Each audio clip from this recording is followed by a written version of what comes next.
it's really important to have a plan and understand what your goals are. In fact, my camel out there is suffering right now with a broken back. So I actually found Pepe when it was only a couple of hours old, and I'm like, oh, this is a funny meme. Oh my god. Yo! Who is this degen? The old man is swing trading over years at a time. And it's like, that's where the real money is made. The answer is a permanent loss. With single-sided staking, you don't have to worry about impermanent loss. Really, at the end of the day, it's just a matter of a macro market. It's just what happens. If you're aware, if you're disciplined, you can hone that into further financial growth. Financial freedom, so we can actually live life and not have to be constantly living paycheck to paycheck. I mean, that's the ultimate goal, more or less, right?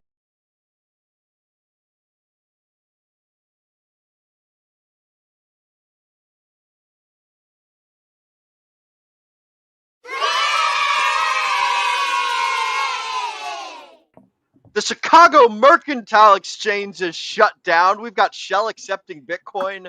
Whales are shorting $15 million of Ethereum. We got governments cracking down, all while New Yorkers are getting $12,000 in universal basic income. Ladies and gentlemen, boys and girls, crypto degenerates, ducks and squirrels, welcome to today's show, Degen Roundtables number 109. We're going to be talking about some awesome things tonight. My name is Will Stevenson. Welcome. For those of you who've never seen me before, I'm an iron worker that travels around the states building TV towers, and in my free time, I talk crypto and self-improvement to degenerates such as yourself. I'm joined tonight by two fantastic amigos of mine. I've got my co-host down here, Mr. Zenith. Zenith is the Degen Roundtable's macro and legal, or the legal and government analyst. And then we've got Brendan over here, who is our macroeconomic spendless. Brendan, the anonymous bean. Do we know if he's a bull or is he a bear tonight? We're going to find out. Gentlemen, what is new and exciting with you? Zenith, how's it going, broski? It is going well. I've been having a great 4-day weekend. As I was talking with Brendan in the green screens, the green room. It's like, man, this feels like it kind of really just flew by. But at the same time, had a good time playing a good bit of World of Warcraft as well, getting back into the old school feel of things. WoW Classic, nice. To be specific. So I think the Burning Crusade update is coming out in January for that. So got to level those characters while we can. But like, gosh, I remember some of these things are kind of a slog. So it is what it is. Awesome. Cool beans. Brendan, how are you doing, broski? I am good, man. It's nice. So, not living in Miami anymore, as most people know. So starting to get seasons, starting to get a little chill in the air. And I'm enjoying that, to be completely honest. And then today's the first day of Advent for all those people that are celebrating Christmas and getting ready for the Advent season leading up to that big day. So that's a nice thing today as well. And then, of course, NFL Sunday, watched a little bit of football, had a nice, pretty quiet 4-day weekend. My wife was working all weekend, although I did cook on Thanksgiving. And when she got out of work, her brother and his wife and friend came over. So I did cook for 5 people, and that went well. It was a nice time with family and friends. And so happy Thanksgiving to everybody out there. Hope you all enjoyed and hope you're finishing up the long weekend, assuming that you had one, very nicely and getting ready for that dreaded Monday tomorrow. For those of you guys that have never had the pleasure of dining with Brendan, he is a fantastic fucking cook. I got to say, going over and hanging out at his place is just an absolute treat. So if any of y'all are ever blessed enough to be able to hang out with Brendan and experience some of his delicious cuisine, I would highly, highly recommend it. But that's fucking good to hear, boys. Good to hear. I myself just got back from hanging out with with some of my family. I got to see my niece and nephew, who I almost never see. That's super cool. I got to hang out with Sam, my mother, my sister, my other brother, Ed. It was a great and fantastic and awesome time. So super cool, super great. And on the subject of football, the Aggies got absolutely stomped by the University of Texas. Now, I don't know anything about either of those teams, but all of my family is from A&M. And so they were all very, very sad and disappointed, and I was making fun of everybody. So, go University of Texas, fucking stick it to them. And I just like rabble rousing. So I know nothing about football, and these guys are college football, right? They're not professionals. Yes. So, Will, this last weekend was actually a very special week for college football. It was rivalry week. So all the different teams all over the place are going and trying to stick it to those other guys from the next city over or whatever. So there was a lot of good football going on. I caught a little bit of the Washington versus Oregon game. Had to hope that the Washington folks might be able to pull it out against the actual ranked Oregon Ducks, and they're not. Fun fact, they did not. They did end up losing, so sorry to those guys. But yeah, good week for college football. Gosh, there's two. There's UW and Washington. I want to say one's the Cougars. Gosh, what's the other one? Cougars are over in Spokane, I think, and then Huskies are in Seattle, if I'm not mistaken. Huskies were playing, yeah. Okay. Go Washington, yeah. Brendan, do you cheer for any of the college football fellows? You know, I'm much more of a pro sports fan. I pay attention to to what's going on just because I'm a sports fan. I have friends that are big college fans, but I wouldn't say that I am a diehard. If you were to hold my feet to the fire, Notre Dame would be my number one team. Always since I was young, I wanted to go to Notre Dame growing up. Coming from an area of Irish, and then watching Rudy when I was like 7, it just cemented it to me that I wanted to go to Notre Dame, which I never ended up doing. But nonetheless, they've always been they've been big. I've been a big fan of theirs. Can't speak. And then outside of them, I like the Florida Gators too, because my brother liked them growing up. And since I'm from Boston, if BC's ever decent or decenter, then I'll root for them as well. But generally speaking, the old Irish are the ones that I root for the most.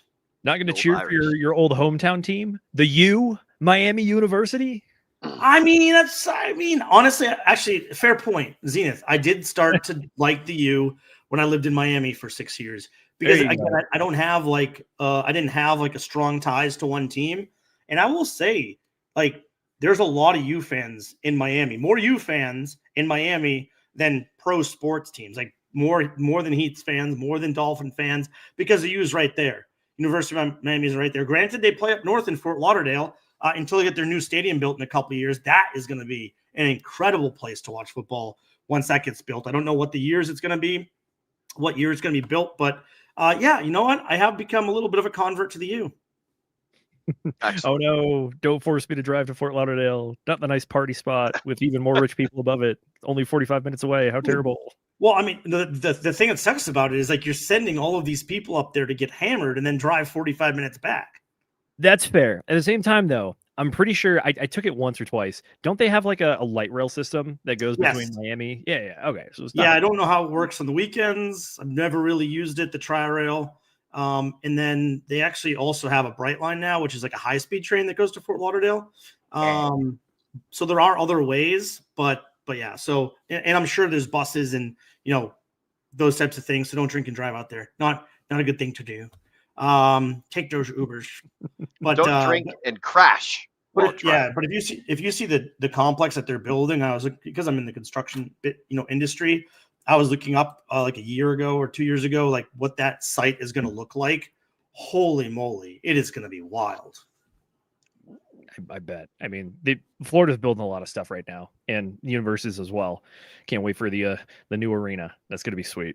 And they just got the new Inter Miami Stadium, which opens next year too, for Messi. Okay. And by the way, speaking of, they're in the MLS finals. Not to sidetrack this, we got a lot of good crypto talk tonight.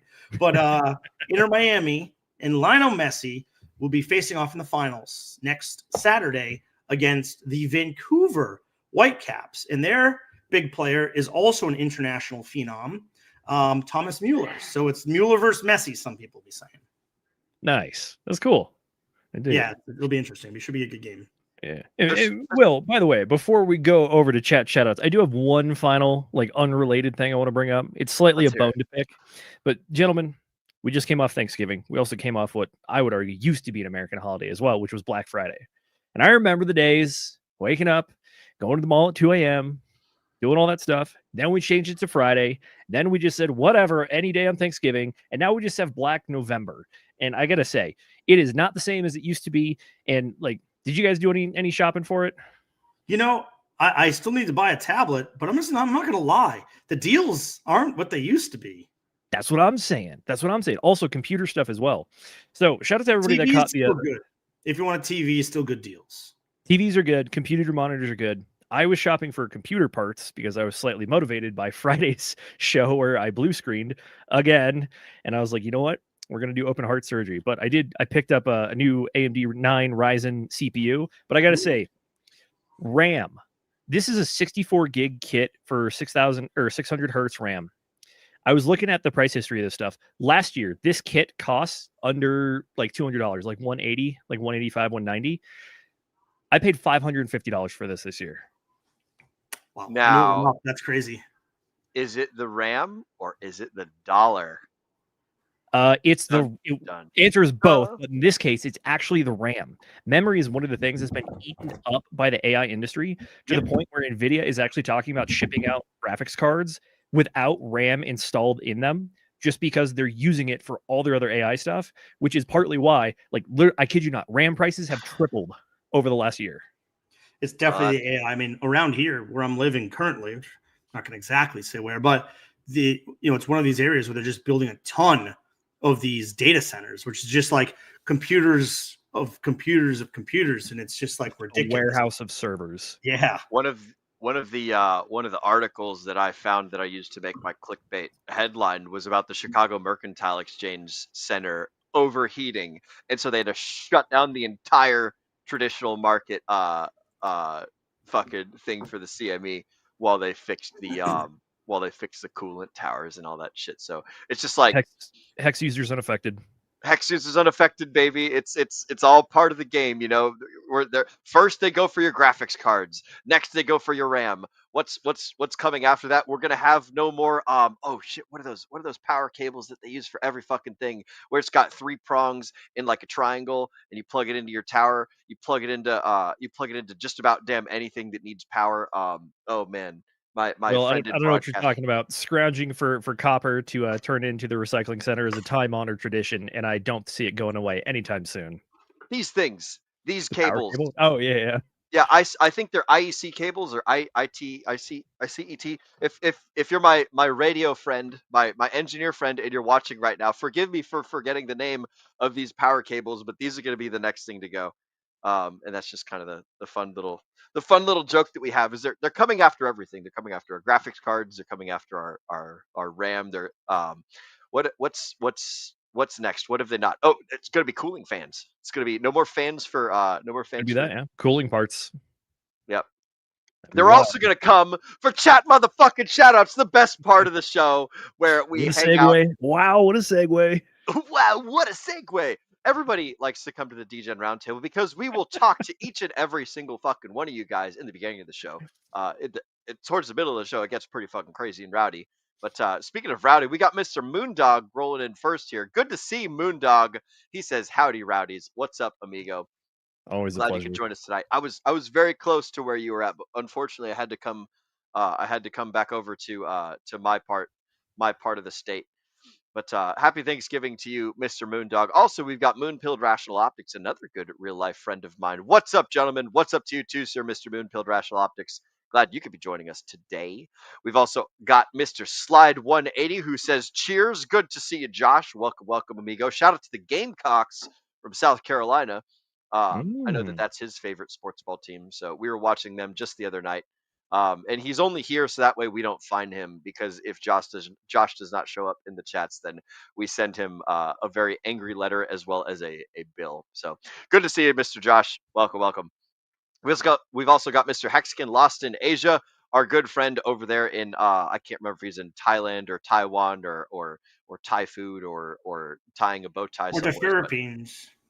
Yep. Philippines. The Philippines. He could be anywhere over in Asia. I think he's lost. I don't know if he knows where he's at. So hopefully you find your way to the correct part of the Southeast Asia. But it's good to see you, Mr. Hexkin. Malaysia. I'm thinking Malaysia if my memory serves me. Somewhere around there. Malaysia.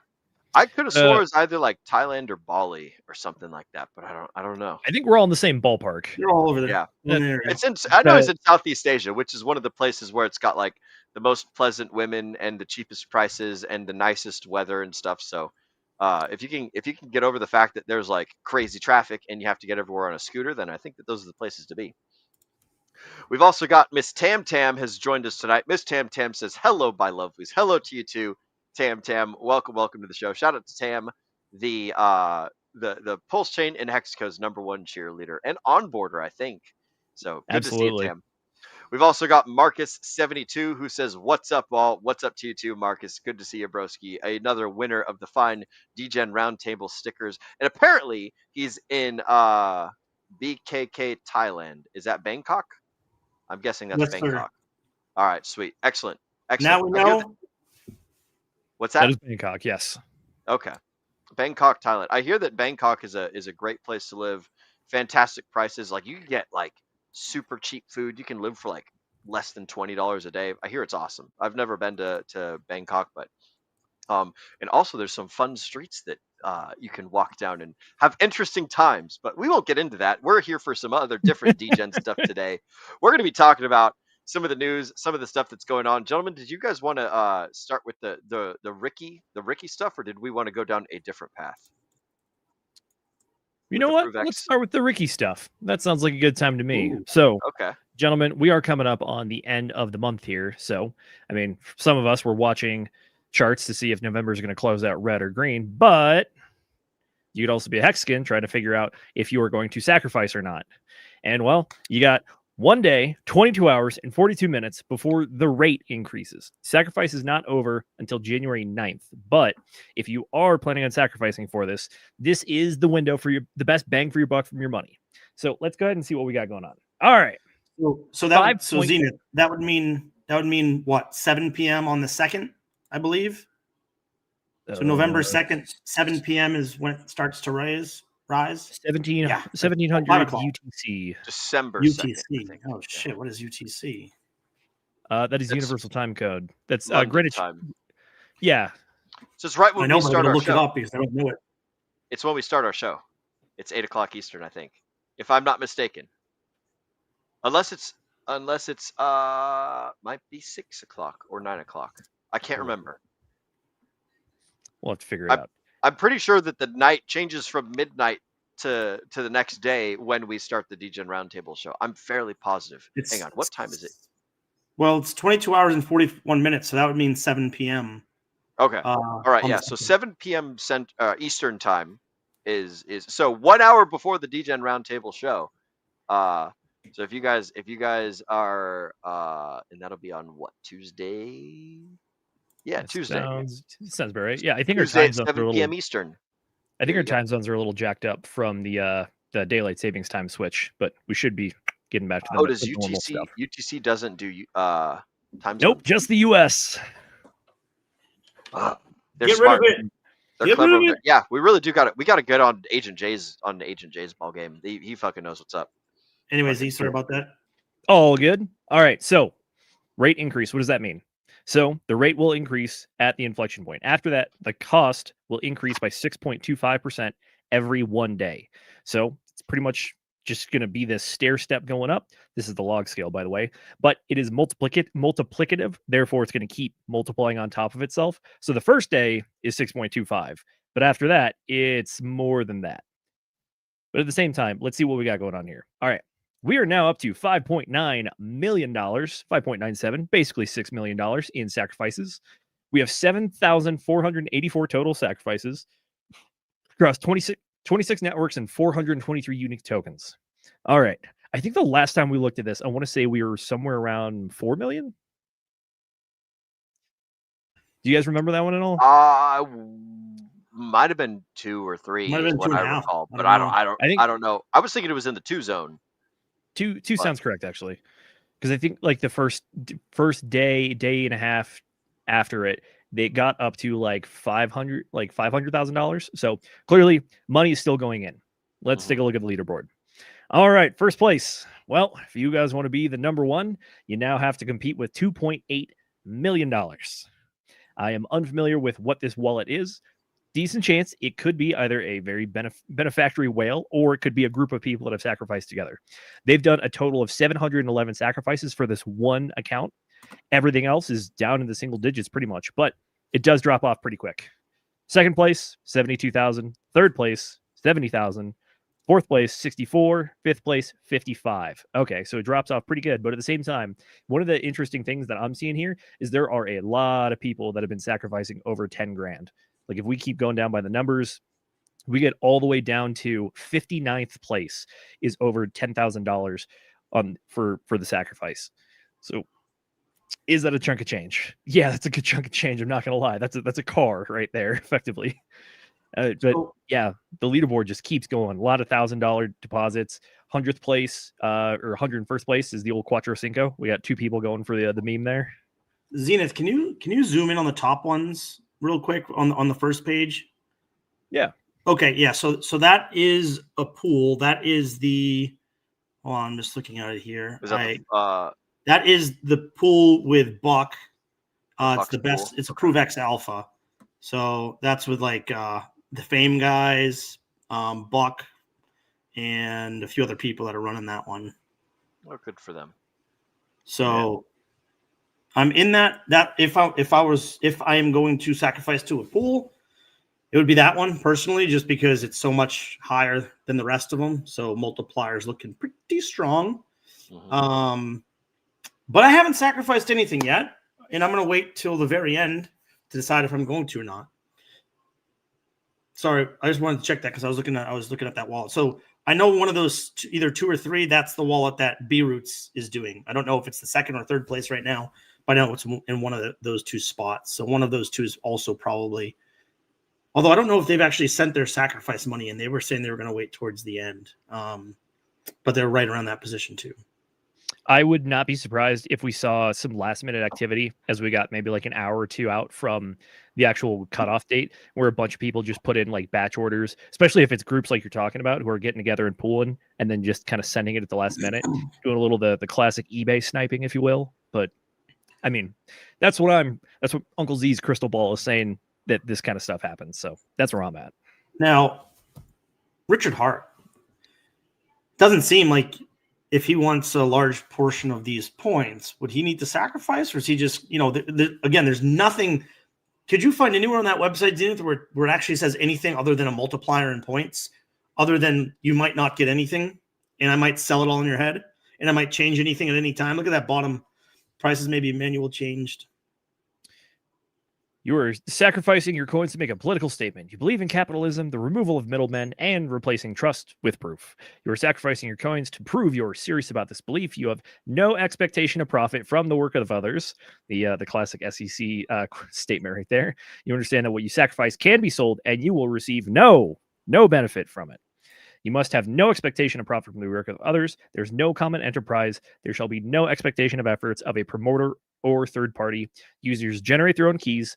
No one else has keys given to them. Bonuses don't actually take anyone else's database values. They just add or subtract more or less database values on the system state. Here we go. The Howey test. What a classic. But yep, a lot of all that. I wonder what happens if I click I understand. Here we go. This is at the bottom. I believe people were pointing this out previously. Long story short, this disclaimer should be understood by you to give every single possibly imaginable benefit to us and every single possibly imaginable disadvantage to you. It exists entirely to educate you and protect us. Every single thing you read here or anywhere else on this site should be to our benefit, not yours. If you can imagine no harsh language that would get you to take these disclaimers seriously, feel free to imagine them now. You are sacrificing your money with no expectation of profit for the profit of others and no expectation of any other sort. If we ever end up in court, judicial notice will be given of this very strict, very elaborate, and very honest disclaimer where we did our absolute best to warn you and educate you. All right, sure. I'm not sacrificing, but I'll hit on it. I understand. And it does nothing. Okay, cool. Yeah. That's the long and short right there. Brendan, you are muted, good sir. So we really don't know anything else, right? There's some points. There's a new protocol. We kind of know what it's going to do. And, expect to lose all your money. That's the bottom line. Can you pull that back up, or can I share? So can you go back to the leaderboard? Yes. So look at the top there, right? So we have 2.5, essentially a 2.5x multiplier currently for the top. It drops down below 2 very, very quickly, right? So once it gets below the third spot, you're already below a 2x multiplier. However, from there, if you go to page, say, 15, I think you were close to that before. Go to page 15 or 14 if you don't mind. I'll go to 14. I think 14 is where the 1.5 multiplier is. Where are you? Maybe the next one. Maybe the next one. So maybe you were at 11 before, so maybe it is 11. It is 11. So 11, where is there, 1.5 right here. right? Yeah, so that is at what? 5,300. So about I don't know, 2 ETH. I mean, a little less than 2 ETH at current prices. Yeah, sounds about right. So that would get you 1.5. Man, it's really, this is the hard thing in me when I'm looking at the sacrifice. It's like the whole point of this protocol that Richard builds is to remove middlemen, right? Now, if I want to get a 2.5x on my money or close to it, assuming that buck sacrifice pool stays in first place, I need to give my money to a middleman and assume that I'm going to get something in return. I know that some people were burned during the PulseX sacrifice because it took a long time to get their coins. And so they weren't able to play around the day of. They weren't able to play around with those coins before prices actually got put into place, which some of us made a lot of money during those few days. So like there's inherent risk by giving my money to a pool, even if I'm going to get a potential another, 2.5 times my money. And this is kind of what sucks about it. A lot of people have brought this up, that the multiplier is not incentivizing little people to want to sacrifice because of the multiplier. Now, I get why people are pooling their money together, right, to increase their odds of getting more coins. And I actually think that's smart. But the whole point of this protocol is to remove middlemen. And we're putting pools together so that we have middlemen to distribute coins to you. It's just ironic. There is a beautiful irony there, but you pointed out the exact thing, though, which is that the reason it's happening is that there is a mathematical and economic incentive to do so. Unless you're out there with a couple million that you're just willing to drop on this, you can't really compete for that top spot. And the whole reason that you're competing for that top spot effectively is that you want the bigger multiplier for the bonus. Again, everything is under the assumption that you will not get anything out of this other than just having a cool spot on the leaderboard. But at the same time, I think people also understand that there's another project coming and they hope that they will be rewarded by a cool guy who likes cool people who do cool things. So yeah, your point is not lost at all. The irony of the middleman removing project, people are most benefited by using middlemen to do it. Yeah, the other side of it though, say we get another $1 million into the sacrifice over the next, almost 2 days. We're looking at under $7 million of sacrifice money. That is absolutely nothing. That's a tiny fraction of what PulseX did, like a tiny fraction, right?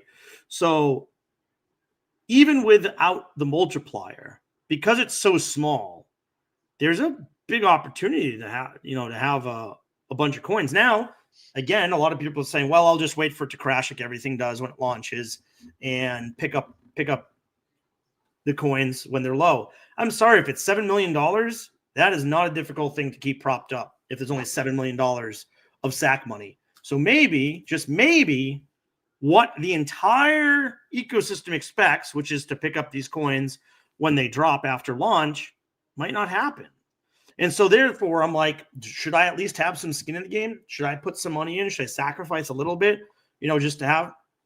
And it's getting to the end of the year. I have a bonus coming up in January. It's like, I do have some potential funds that I could use here, but it's like, okay, if I put in $6,000, right, maybe I'll get 1.5x multiplier. If I put in $2,000, I'm really not going to worry about a multiplier at that point. But nonetheless, all of these people, okay, what if another hypothetical for you, what if all of these points only get 10% of the supply and 90% of the supply goes to the OA? I would imagine that's probably how it's going to go anyways. So, right. So what if the OA doesn't need to sacrifice it all? People are like, oh, the OA is going to come in and sacrifice money so that they can eat up coins. We don't even know what the tokenomics are. What if 98% is going to the OA anyway, and they don't even have to sacrifice, and the rest is only being divvied up by the 2%, right? So it's like, we really have no idea how this works. It makes it much more challenging to make a decision. I want to be a little shit and throw a wrench in your guys' cogs and gears. It will require me to share my screen, so I'm going to do that real quick because this is going to be fun. So I have something that that I want to show you guys. Can you guys see my screen? Yes, sir. Yeah. All right, so I have pulled up a very important piece of text here. Richard only communicates in person. He doesn't use Twitter, Telegram, social media, email, messages, YouTube, newspapers, magazines, mail, TV, or radio. So is it even Richard that's doing this Proof X sacrifice? Is it even real? Is it even like a real thing? Like, is this a fake account? Is it fun? Is it great? Is it awesome? Like, just everyone's playing this game of like, oh, Richard's doing this thing, Richard's doing that thing. He's gonna put in the OA. He's gonna take up all the supply. He's gonna rug the coin. He's gonna do this, that, or the other thing. Nobody knows. That's all that I have. I'm just being a little turd over here. Is it even Richard doing this Proof X thing? Is it fun? I know it's obviously fucking Richard, but like, this whole thing is no expectations. This whole thing is we don't know what the fuck's gonna happen. If we presume the stuff that happened before is gonna happen again, then are we gonna be disappointed? Are we gonna be surprised? What's our ability to make a splash in this pool with our teeny tiny little dollars compared against a rumored billionaire?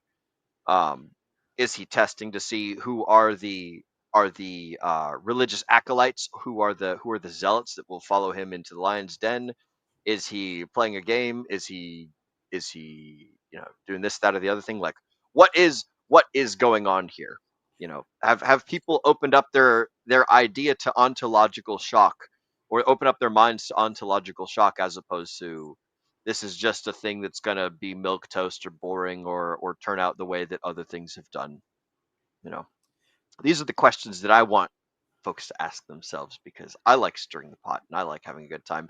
Zenith look exasperated. Brendan's got something to say. I want to hear Brendan. Well, I just have a lot more hypotheticals. Yeah. What if Richard Hart really, really hates these pools that have been put together to sacrifice money and says, okay, anybody that put money into these pools, they don't get a multiplier. They're just going to get a 1x. How pissed would the community be at that point? Then we just rug the entire ecosystem. Bro, it could be a whole bunch of silly stuff. Zenith, what are your thoughts, man? You are holding back. Let us Brendan's hypothetical there would be it would be the asteroid hitting Pulse Chain. Yeah. Is what that is. That would be such just a corrosion of all the trust and goodwill that has been built up over the years. So I imagine something like that is not going to happen. And even if something like that did, I would imagine that Richard Hart would give you very, very explicit warning about it. Very similar to how he gave explicit warning in the past of like, the sacrifice is over. Stop sending money. It is going nowhere and getting you nothing. That kind of stuff. But Will, to all your questions there, I mean, to kind of hit you with the Uno reverse card, I don't think they matter, especially for you as an individual, because you have to ask yourself, why are you in this in the first place? And the answer is you're in this for some sort of personal gain. You're in this as either an investment vehicle, or you believe that you're getting in on the ground floor of next generational tech and you want to have a foothold before other people try to get in, or you actually have a use case for it in your daily life. I think this has always kind of been one of the community for Pulse Chain is a bit of a double-edged sword. It's fantastic from the community standpoint, but when we then get into all these different little like sects and coalitions about who believes what are they in it for, that can start leading to the infighting and stuff, and start asking all these different questions and coming up with a million different answers, instead of just realistically pointing at the number one answer, which is that you got in this for personal gain, whether it's financial, whether it's utility, whatever it is. If you're going beyond that, I think you're kind of just wish casting onto other people who have no obligation to listen to you or do anything that you want. That's good. I like that. Wish casting. Now, Zenith, there's one other thing. I think I liked what you said. You might only be sacrificing to make a political statement. Maybe you don't. You can also do that too. Yeah. That's also a very fine thing to do. If you're just doing it for a political statement, hey, all the power to you. You're actually the exact target audience for this. You're the person that is just putting up money to show to the world that you believe in an idea, X amount, and that X is translated by the amount of tokens you sacrifice. Yeah, now, that is a very real interpretation. I have a question, and you don't have to answer this. I will answer it as well. Do you think that you're going to sacrifice if you haven't already? And the other question would be, if you had spare cash, would you sacrifice? Is it a monetary reason that you're not sacrificing? So far for me, it's monetary. I have not sacrificed yet. I've also been in a stint of not working, so my cash flowing isn't happening. Yeah. So I have not yet sacrificed. I don't know if I'm going to sacrifice. If I can sacrifice, it will not be anything significant at all. Especially with the reduction in incentives as fast as it goes. It's like, well, I guess this train passes me by, boys, and I'm not going to sell the bags I already have to get into this thing to sacrifice. So I don't foresee myself sacrificing for this. Not on principle or anything, mostly just on like, I'm not really like cash flowing a whole lot right now, and it is what it is. I am not sacrificing for somewhat similar reasons as the freaking Ram company just took my wallet and my arm while they were at it. But the reason that I'm not is I think that this is a unique opportunity for sure. Are there going to be people that do very well? Yes, I imagine there are. Do I believe that I'm in the position to be one of those people? No, I do not. And I don't really want to use the pool for all the middlemen stuff you talked about previously. So based on that, I've kind of looked at the landscape, identified previous launches of products and stuff, and I'm very interested in the project from the use case standpoint and also the token from that standpoint as well. But I believe that I'm going to have my best shots outside of the sacrifice. That is where I'm going to get the best bang for my buck. Granted, is it all speculative? Yes. So is the sacrifice at this point too. So it's kind of just like it's taking bets on which one you think it is. And I think that my best bet is outside of the sacrifice personally. So that's why I'm not. That's fair. All fair points. Again, I think for everything I said before, it's a challenging decision. There is a small amount of money being sacrificed. There is general hatred in the Hex community, in the Pulse Chain community, about another sacrifice, which by the way, I understand people's feelings being down 99%. I'm not hurting like other people are. That even though we're at all-time lows, I'm not down that much. It's like the people that like I've said this a few times now, the people that were farming ink for over a year when you were making a shit ton of money, like that's a lot of free coins. That's a lot of free money that I made just doing that. And then buying the lows way more than what I had sacrificed for originally. Like, yeah, I'm down, but I'm not down that bad. And nonetheless, like a 2x would easily put me in profit. So it's like I don't even need that much to turn around. Now, that being said, it's still a challenging decision because of a few things that you mentioned, Zenith. One of them for me is the multiplier, which I mentioned earlier. However, what I'll probably do is I'll probably take the amount of money that I want to invest into this protocol, and maybe I'll take half of it and be safe because I'm generally more on the safe side. Maybe I'll take half of that money that I want to invest in this protocol, and I'll do it in the sacrifice, and I'll just eat the less multiplier, and then I'll take the other half. And if it dumps, then I'll pick up more coins. So I'll probably, if I'm going to sacrifice, take an approach to that extent rather than just putting it all in the sacrifice and hoping for the best.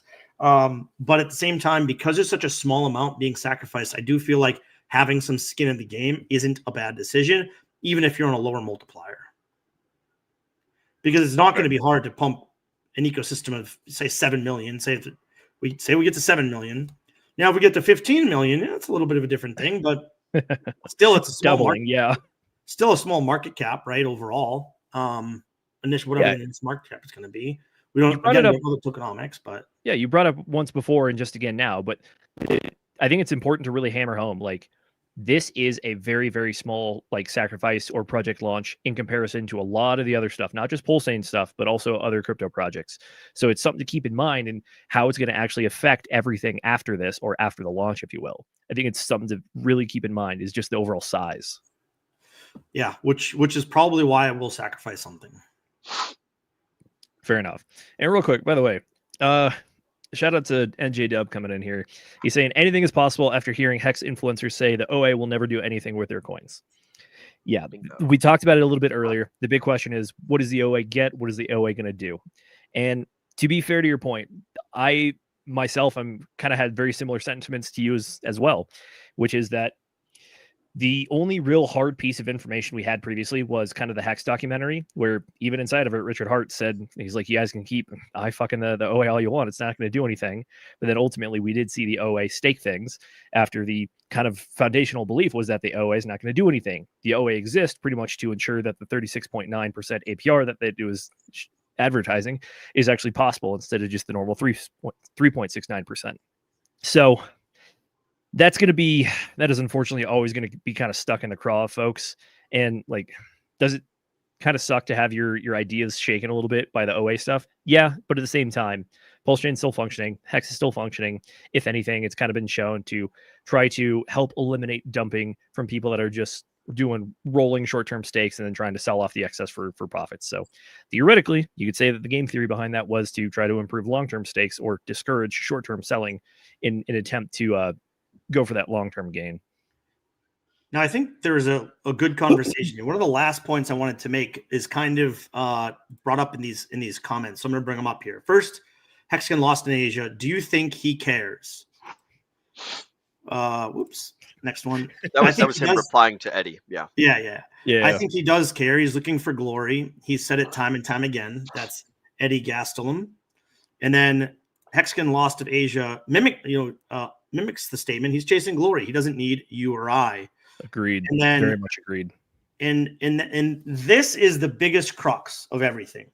You say, okay, Richard Hart doesn't care. Okay, if he didn't care, he's a billionaire. He doesn't need anything that he's doing. He would have ran away a long time ago. That he's still here being berated on X time and time again by his entire community shows that he cares to me. It shows that he wants things to improve. But he's not just going to improve because you guys or we tell him, hey, I want the number to go up now. He's really playing this long-term game, in my opinion. And therefore, you can't really expect short-term gains in this ecosystem. Now, it might still happen this cycle. I still think there's a fair chance we get a good pump this cycle in 2026. But I don't think that it's a definite. And, maybe it slowly goes up a bit. Maybe it hovers. And maybe it doesn't dip as much because it's already dipped, below all-time lows pretty much when it comes into the true bear market. But yes, I do believe that he is chasing glory. And I do believe that if he didn't care, he wouldn't be here trying to educate, trying to build every single day, which is, again, why I want some skin in the game when it comes to the sacrifice. We also got another gentleman who's joined us in the chats. We're joined by Mr. Funkmaster Hex, who says, "Ladies and gentlemen, good evening. Good evening to you too, sir." Mr. We know Funkmaster this guy. Hex. What a guy. Yep, exactly. Fucking Trailer Park Boys Julian of the Hexaco and of Pulse Chain and everything. We've also got our own Star Wars gentleman over here, Mr. Hexagon Lost in Asia. I got a bad feeling about these pools. This time is a pool going to get rugged? It's already sounding like a tax nightmare distributing coins. It could be, man. It could be. It could get rugged. This is the risk that you run with pools. I'll say that Marcus Triplet Dad, the guy he runs the Xerox Steakhouse, he run the bistro. I want to say that they had like somewhere around like $25 million in their little staking pool, and that was literally just an Excel spreadsheet. That's all that was, where they kept track of things and they sent out money to everyone.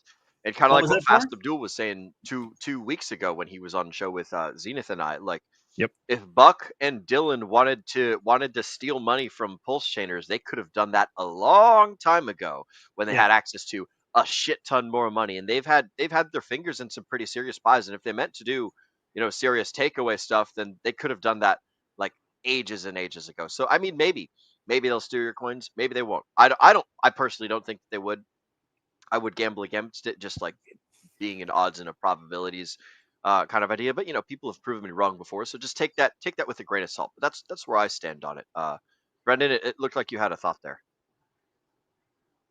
No, I mean, not really. I do trust. I mean, if I was gonna trust my money with anybody, it would be those guys, Buck. And look, again, same thing with B-Roots. He's been so ingrained in the community, love him or hate him, call him a rugger, whatever. I mean, the thing is, he has a really big following, and he's made a lot of money through this chain. And some of the projects that he's promoted have done really well, at least for short periods of time. And so I don't think it would be in his best interest to rug those people either, because he's making a lot of money off his community. So, I mean, I don't think that there's necessarily a nefarious intention with either of those two pools. That doesn't mean that there isn't risk nonetheless.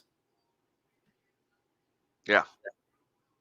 But again, I'm weighing that decision. If I want to put some, maybe what I should do is put half. If I'm going to sacrifice, maybe I should put half in a pool and half straight sacrifice. Maybe that's the answer. Maybe. I'm not going to pretend to know what the answer is. By the way, hello to Hex Glenn as well. Hello to you too, good sir. Glad that we could have you with us. I think, Brendan, if I were going to be sacrificing, and this is not anything unusual for me, I would just back up the dump truck and just fucking put it all in before the multiplier goes away. I don't know if I would do the pools or not. I don't know really how to do pools, and so just being like simple option, miss out on a 2x multiplier. What are you gonna do? Fuck it, just back it up, throw it in my own thing. That's probably what I would do, simply because it's the simplest option, and I usually go for the simple stuff. So that's my thoughts. What do you got? You got anything on this, Z? Before we move on to the next thingamajigger? Nope, all good, sir. All right, sweet. So I see that you have some tweets here in the private chat. We've got Crypto Tony, and we've also got a Tech Dev for signals, and some chat about Raoul Powell. Which one you wanna go with first here? Let's go with the Raoul Powell one. I'll pull her up. All right, sweet. So this came across my timeline as something that might be relevant to what's going on right now. So 6 months ago is when this clip happened, by the way. Raoul Powell said that we are in an elongated business debt cycle and that Bitcoin would climb higher, and then we would see a 35% drawdown, and quote, everyone would be sure that it's over, and it won't be over. So let's see what he has to say. Apologies. I have to take this off my robot speed. It's not a mystery. It is a repeat of the debt cycle. They are rolling the debts. They are doing the same thing. Each cycle is not to do with a halving cycle, nothing to do with any of that. It's all driven by liquidity cycle and funding of debts. Each phase, we get phase one of the banana zone, banana number one. The corrective zone, banana number two comes. Another correction, banana number three. So this is the banana zone. So that's what happened in 2020, 2021. Off we go. Sorry, that was 2017, which again looks very similar to this one. That was the last one. Here we are now. It can't be clearer to me. I've shown you the macro evidence, the technical evidence, the sentiment evidence. Everything here suggests to me that hold on to your hats. Don't fuck this up. Don't lose control of your tokens. Don't use leverage.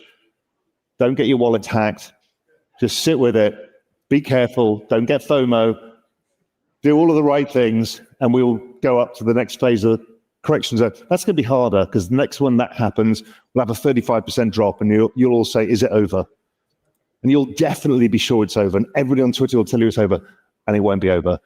By our work, we suggest that because of the elongation of the business cycle, because rates were higher for longer, the forward-looking liquidity suggests that, again, probabilistically speaking, without any guarantees, this whole thing goes into Q1, maybe Q2 of 2026, which would align with Trump's, trying to win the midterms as well. So everything's lined up for us. I think it started. So keep the faith, keep building stuff, and let's keep driving Siri forward with all of this. Thank you. All right. So why are we talking about this? Well, it wasn't planned, but right before we went live, I was getting all kinds of notifications because, yes, another red candle has hit the charts yet again. This happened literally within the hour of the show going live. We went all the way from 91 down to 87K Bitcoin. And this is kind of similar to what we've seen pretty much the whole time over the last 2-3 months at this point, which is that a lot of the sentiment says that, yeah, it's over. But, I mean, this is the great debate that's still going on. People are still pointing out we're expecting it to go to a Q1, Q2 of 2026 potentially, if you believe that you're going to have an extended 4-year cycle there, versus 4-year cycle bros, which are saying, yeah, it's all over, sell everything and go away. So I don't know. Did you guys find the speech compelling to believe that it's not over? I will say this is my first time ever hearing or seeing Raul Paul, so I don't know much about this dude, but when he was saying the word evidence, referring to every single thing that him and his company had looked at and looked for, I could only think of one thing, and that thing is exactly this right here. We've got a nice little fucking campfire story from our good friend Raul Paul. This is what all the evidence tells me. This is what all the little campfire stories tell me. Is this is what's going to happen, and it's like. People sound really convincing. People sound really, and sometimes they're right. Sometimes they're great. Sometimes they hit the nail on the head. Sometimes they're really good at forecasting. Sometimes their technical analysis is spot on. I don't know what the considerations are. But like, I just see it as campfire stories, man. It sounds convincing. It sounds good. It's a good campfire story. If he had a flashlight in front of his face and he was like, ooh, spooky, scary, but he's actually not spooky, scary. He's saying good times are coming. Ooh, I'd be like, oh, good times are coming. Oh man, which is kind of where I'm at right now. But like, I'm just another fucking pea in the pod, man. I'm just a member of the audience listening. So it sounds good to me. But if you were to pull up anybody who said something bearish, I'd be like, oh wow, that sounds about right too. So I can't say that I'm able to think freely or make my way around or aside these people. I just know that like if I sell when I'm down, then I'm a loser, and if I sell when I'm up, then I've won. And that's like all there is to it. So listening to the spooky campfire stories, listening to the awesome campfire stories, it's like if I'm holding something and I'm down and I want to feel better, then I listen to the awesome campfire stories. I don't bother listening to the spooky campfire stories because it's like, that's going to make me want to sell. And I know selling is not the right thing to do right now. So I'm just going to like trim that out of I'm just going to completely remove it from my existence. So it sounds good to me, bro. What about you, Brendan, or you, Zenith? What do you guys think? Well, I can go first. As I said last week, my opinion hasn't changed that much. I'm still in the more bullish than less bullish range. I'm still over 50% that we are not finished for this cycle, which I know is actually a pretty contradictory take at this point, because most of the big influencers have definitively called the top and said we're done and taken a lot of their money out.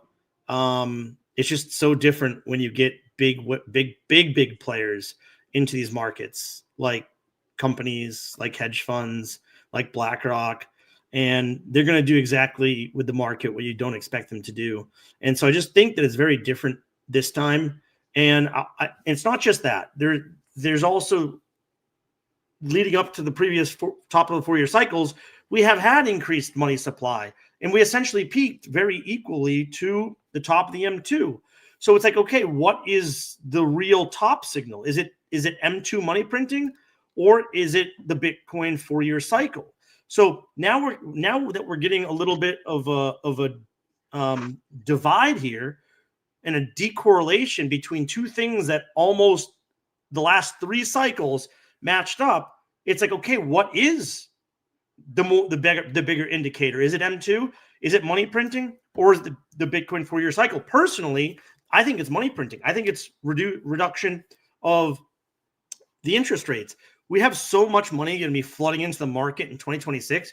Don't forget that we also have midterms coming up. Guess what has to happen for midterms to do well for an incumbent office? The markets have to look really good. And so they're going to pump this shit out of the money. If it's good for the market or bad, long term, in the short term, they're going to try to make it look as good as possible, which means there's a fair chance that could help our bags. So I do have some agreement with what Raul Paul's saying. And I'm not saying I'm 100% accurate on this. Like last week, what did I say? That I'm 60% on the bull side currently. I'd say I'm still there. I'm still on the 60% bullish side. I'm not a perma bull, but I just think that this cycle is so different. And with interest rates staying higher far longer than they should have, it's really affected this cycle in a unique way. Let's not forget that we actually broke the all-time high for Bitcoin prior to the halving, which has never happened before either. So just because something hasn't happened in a cycle doesn't mean that it's not going to happen. And so we've seen a lot of unique things happen this cycle, and I don't think we're done seeing unique things happen when it comes to the 4-year cycle. So we'll see. I mean, I'm still on the bullish side, but I think it's certainly possible that the M2 money supply is gonna drag us up. Look, I slightly brought this one up because last week you asked me the same question and I gave you the 50-50 answer of, well, it's they're 50-50 split on if it's over or if it's going to continue into Q1 or Q2. And by the way, old man Jenkins, I see you out there. This is a sensible sentiment, I believe. It's def over. Q4 only lasted a week. Hear me out. I understand you. There's a lot of other stuff that people are pointing to.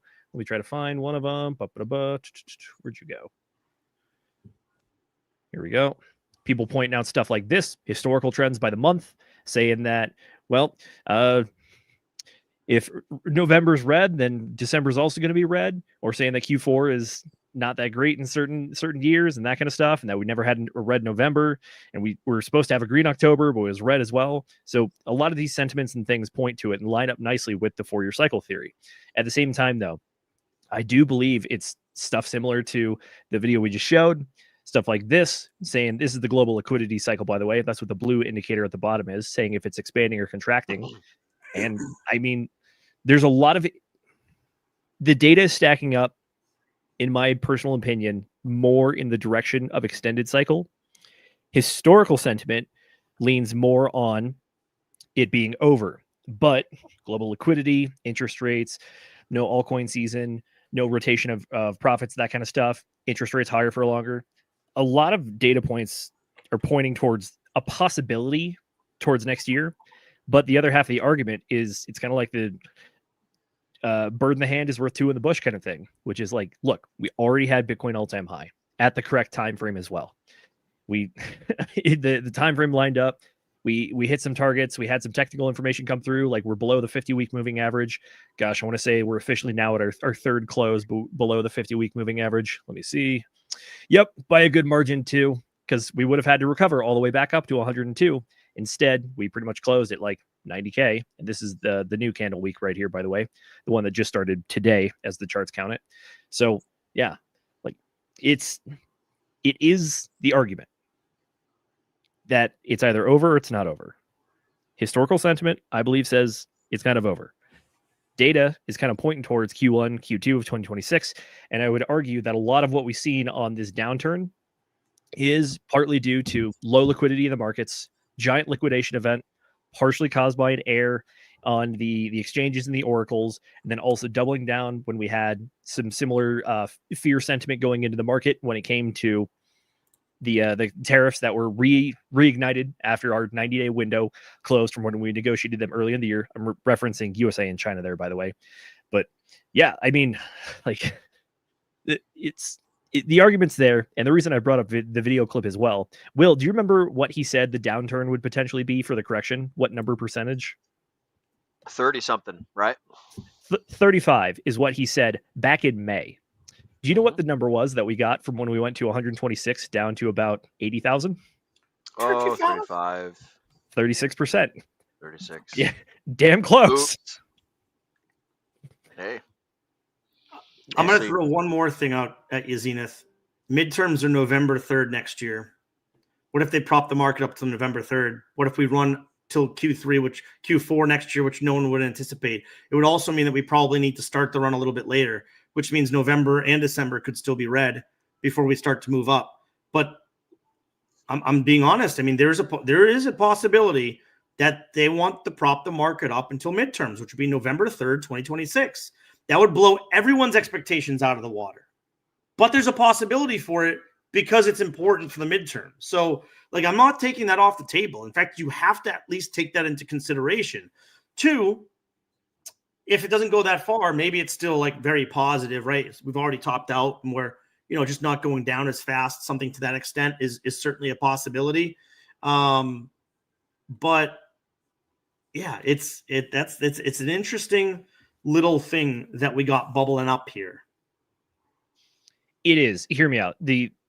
What's the famous saying? It's the economy, stupid. That's the number one reason why voters vote the way that they do. I hear that. The idea that they'd be trying to prop up the economy ahead of important elections, yeah, it's something that we've definitely seen time and time again.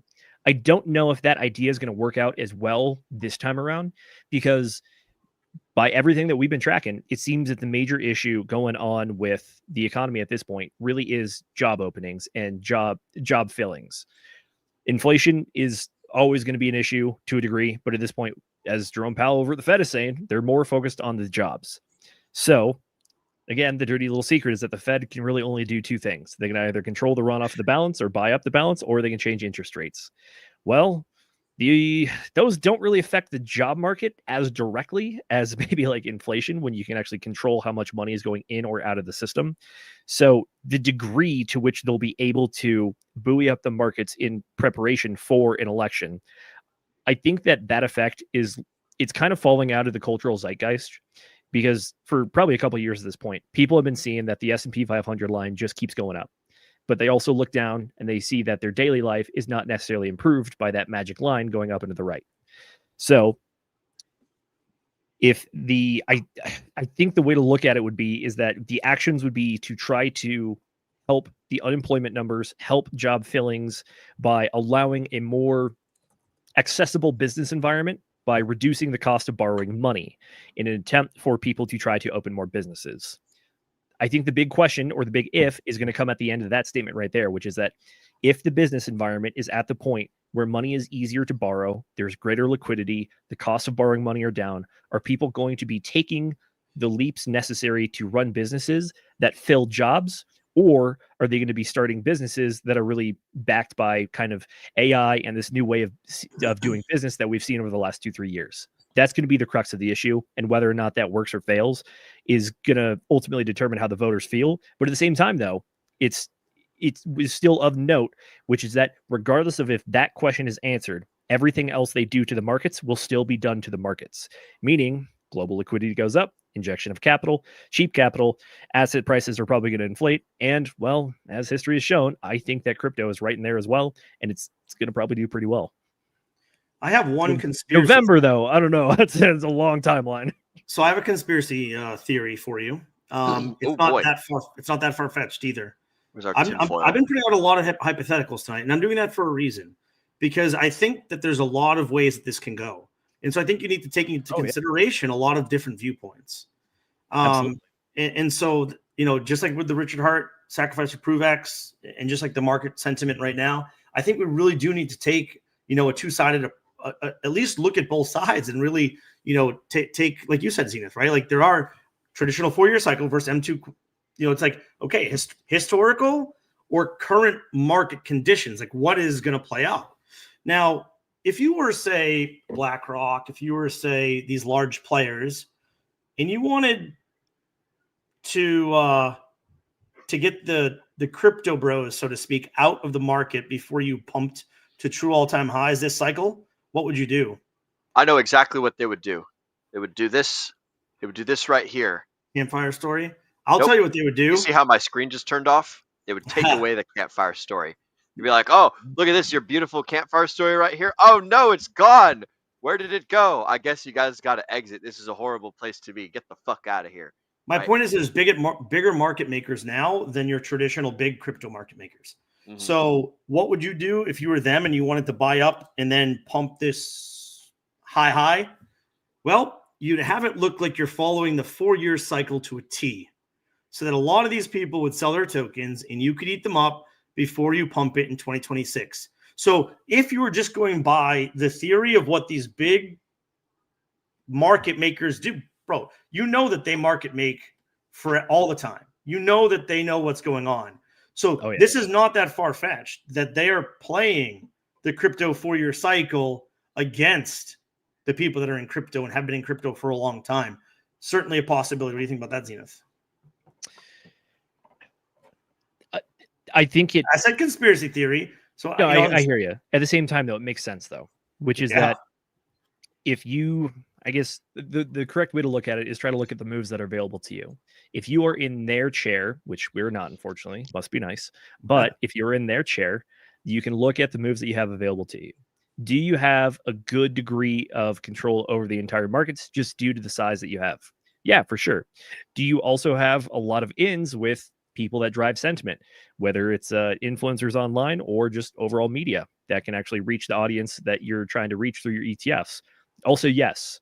So creating the idea or kind of sparking the fear indicator, if you will, which by the way has been at historical lows pretty much for lower than any time in the last 3 years, effectively. Yeah, it is on the table as a possible move you can make. Whether or not it's effective is a different question, but it's an overall move that you can definitely make to try to drop sentiment down to very low levels, try to instigate certain activities that will drive prices down temporarily with the intention of trying to buy up lower, for sure. The only thing that I think is outside of their control, if you will, the thing that they really can't influence too much, to a degree maybe, is overall market liquidity globally and also governmental policy. Granted, lobbyist groups trying to align with certain politicians that have the ability to influence these kind of decisions. Yeah, sure, it's possible, but it's not direct. So that's possibly the weakest link that I have for that one. We got this this thought from Old Man Jenkins. 100% believe the conspiracy theory because every crypto bro was expecting Q4 to be the top, and big dogs took advantage of that. I certainly think that is an astute observation. Look, last cycle, everyone was on the extended cycle theory, and it failed. Now everyone's afraid of that. Truthfully, I understand why, and so they're on the top is in theory. A lot of people, the general masses are usually wrong. It's just, we've seen that time and time again. So I know that's not an indicator of anything, right? But there is some historical tendency there. So look, it's very easy to take control of emotional beings. Emotional beings that think they know the market better than you do. I'll say, as far as tinfoil hats go, these things are actually pretty warm. They reflect your head's heat back onto you pretty damn well. Yeah. Tell you what, though, I do want to go back to this comment. I think it's a good one. So every crypto bro was expecting Q4 to be the top, and the big dogs took advantage of that. Okay, sure. Let's see if we can back that up by evidence. I think that one of the things we did not see this cycle, beyond the whole altcoin season thing, but also was retail investing coming in to a degree that they actually affected the markets. I don't think they came in that much at all. Zero. I think part of the reason for that is a lot of retail investors try to, especially based on the historical stuff, which is we've seen most of retail come in usually when there's big seasons or towards the end of a 4-year cycle, which is looking for rapid price appreciation that points towards even more price appreciation once you get that parabolic zone. Having gone parabolic, haven't really seen injection of retail capital, possibly because they've been waiting for the indicators to show that it's really going to be going parabolic where you can make the most gains with possibly the least amount of risk. Okay, got it. If that's the case, then the flip side of the coin, which is the big companies, the BlackRocks, the Fidelities, all that kind of stuff, then yeah, sure. If you try to make it look like the thing that they were looking for as the fake out, then yeah, that seems reasonable. Granted, is this still kind of tinfoil hat territory? Yeah, but at the same time, though, there are nuggets of truth that you can point to, and you can point to very specific things that do align with the narrative that's being told here. It's certainly something that you need to think about. Absolutely. At least take into consideration. Yeah, is this possibly the most debated topic going on in the crypto sphere right now? Yes. Is the top in? Well, some people think so. Some people have tried to plant their flag and say, yep, here's the top. It was right there. I pointed to it. Look at me. I pointed to the thing. Okay, well, as it stands right now, the record shows that they are technically correct because we don't have the price data to show that they are incorrect. But at the same time, though, we're living off probabilities at this point. Possibilities and probabilities. What is the probability that the top is in? What are the probabilities that the top is not in? Okay, how can we justify those arguments? That's what's going on. Oh, look, it's a great topic. It's a great conversation. I think we're going to continue to have it probably every single week until something really turns in one way or another, right? Like, yeah, we have to continue to look at this very, very closely. And how many people do you think called the top last cycle? I bet a lot of people tried calling the top and then were proven wrong. I think Richard Hart was one of the few. Outside of him, most people were talking about extended cycle. So I'm not going to take those same influencers that talked about extended cycle last time and now they're saying the top is in and taking them just because they're, you know, big influencers and have a lot of money in the market and have been in the market a long time. Not that they could be wrong. You have to take that as a possibility, but it's just very rare that so many people say the same thing and they're right. That's true. I think there's a good point here. I don't know if you guys brought this up already, but from Diamond Hand Degenerate, unfortunately, whales have been far more paper-handed than the BlackRock ETF. Those investors have no problem selling red; they just love buying green. This is an excellent point as well that we hadn't brought up before. If you look at the charts about the amount of, well, there's two things. You can look at the amount of crypto on exchanges. It is lower than it has been since like 2017. And that includes the 2021 cycle as well.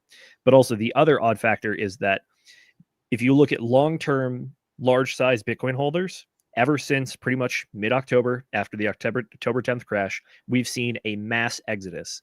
Pretty much, I want to say it was in the scale of 2 million Bitcoin. I want to say it went from about like high 15s right down to about 14 right on the dot. 14 million, by the way.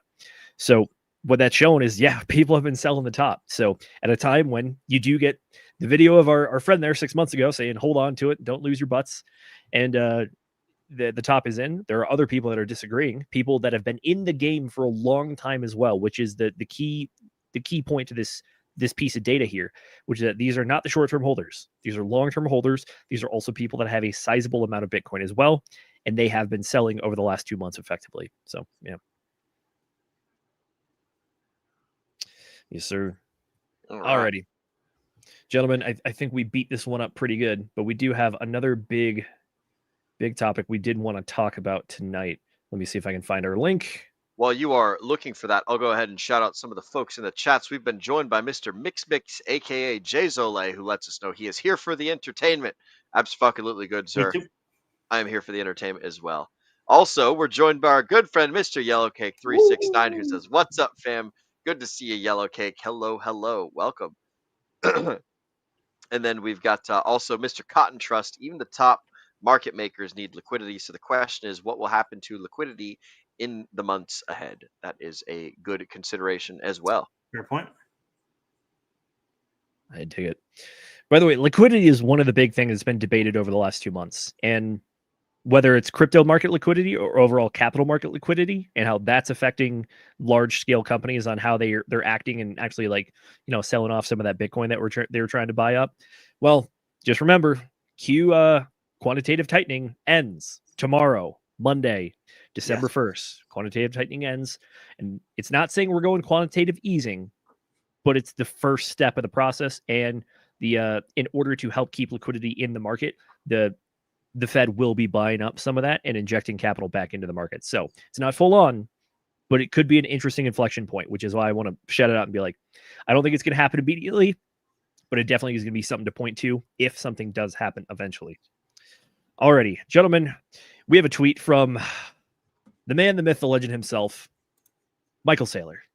What did he put out? Well, we have the 21 rules for Bitcoin by Michael Saylor. So tell you what, let's look at these and see what they are. I apologize. I don't know if I have a really good way of zooming in. Yeah. Thanks, Twitter or X, Quitter, whatever you want to call yourself now. Can you save the image and then open it up?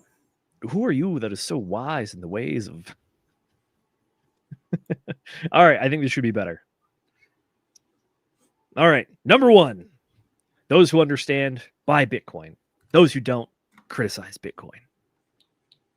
How do you guys want to do this? We got a lot to get through. Do you just want to run through the list and then talk about the ones you think are interesting? You want to comment on each of them? Well, you're the one leading right now, so even though I posted this, I'll let you decide the way you want to do it.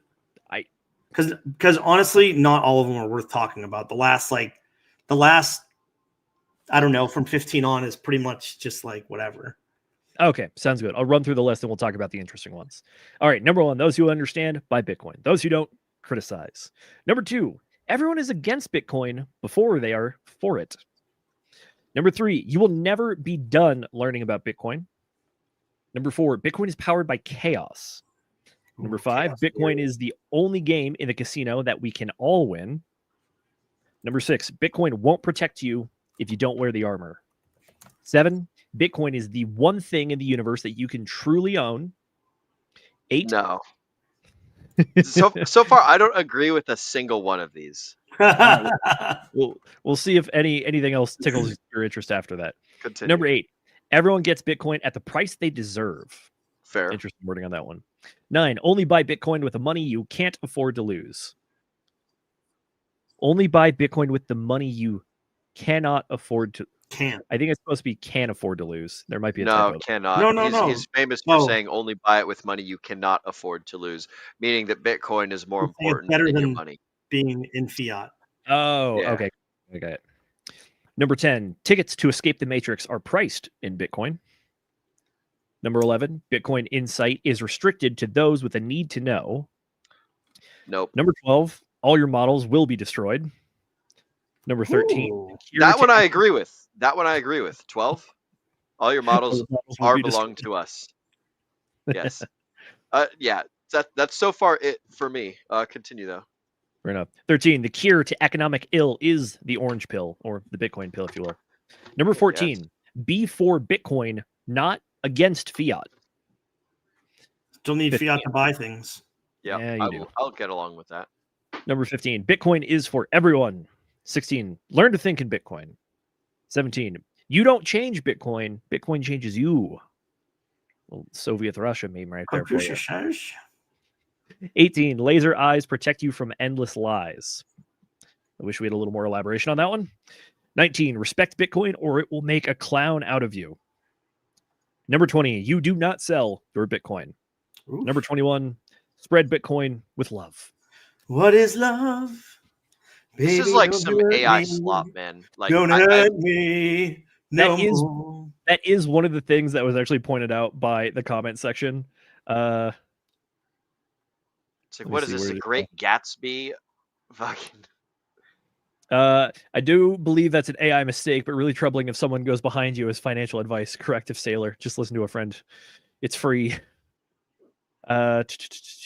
People are saying like, bro, what is this? Yeah. People pointing out some of them do contradict each other. Well, Michael Saylor 2028, you know.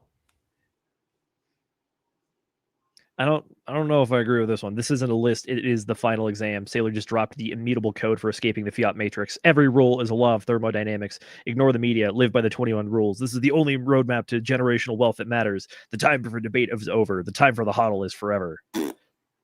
Yeah. So I have something that I'd like to do before we go and talk about these individual points. Can you read through them again, Zenith, and replace the word Bitcoin with crypto? Because we know that Michael Saylor is he believes Bitcoin's the only crypto. So He's betting on one horse. Correct. So for us, I think it might actually be more interesting if we put crypto in there instead of just Bitcoin and see if it changes any of our opinions on these. All right. So those who don't understand crypto, those who understand buy crypto, those who don't criticize crypto. Everyone is against crypto before they are for it. You will never be done learning about crypto. Ain't that the truth? That is the truth right there, if I've ever heard it. Crypto is powered by chaos, not just Bitcoin, but crypto That is overall. true. In fact, more true, I think. I see that. Crypto is the only game in the casino that we can all win. I can win craps if you give me enough money and one roll exactly. This is also why upper table limits exist, so you can't just keep doubling down on losses so you end up even. I think that there's many games that you can win, and I think this is too much of an oversimplification. I think that like it's a better thing than the fiat money standard that we live in. So that's where I would correct this to. It's not the only game we can all win. I can definitely win baseball. Okay. This next one I think is pretty big. Personally, but crypto won't protect you if you don't wear the armor. That's true. We talk about security a good bit on this channel. Interestingly enough, when I read that as Bitcoin won't protect you if you don't wear the armor, it didn't make sense to me. When you put crypto in there, it makes a lot more sense to me because we're talking about security. Again, honestly, until right now, I didn't quite understand 6, but now I do. There you go. All right, number 7. Crypto is the one thing in the universe that you can truly own. Well, I think you had a aversion to this one the first time around. Yeah, no, that's like No, you can't own crypto. All that you can do is know a special password that allows you to move a thing from one box to another box. What is ownership? Yeah, what is ownership? That would be my thing. Like, if I can take it from you, then I own it. But- Like, and if I can't defend myself from you trying to take it from me, then I don't own it. Like, I mean, I it's don't know. certainly possible that you could put a lot of things in place that would stop other people from taking your Bitcoin. And I will say that Bitcoin is certainly a lot more ownership friendly than the money that's in your bank account or on your MasterCard or whatever. But nah, you can own all sorts of things. So I think oversimplification. Fair. Most of these are like religious zealot talking points. They're not well thought out. And it's I like would agree with that. that's what the purpose of this whole thing is. It's like I'm preaching to the people that are already on my team.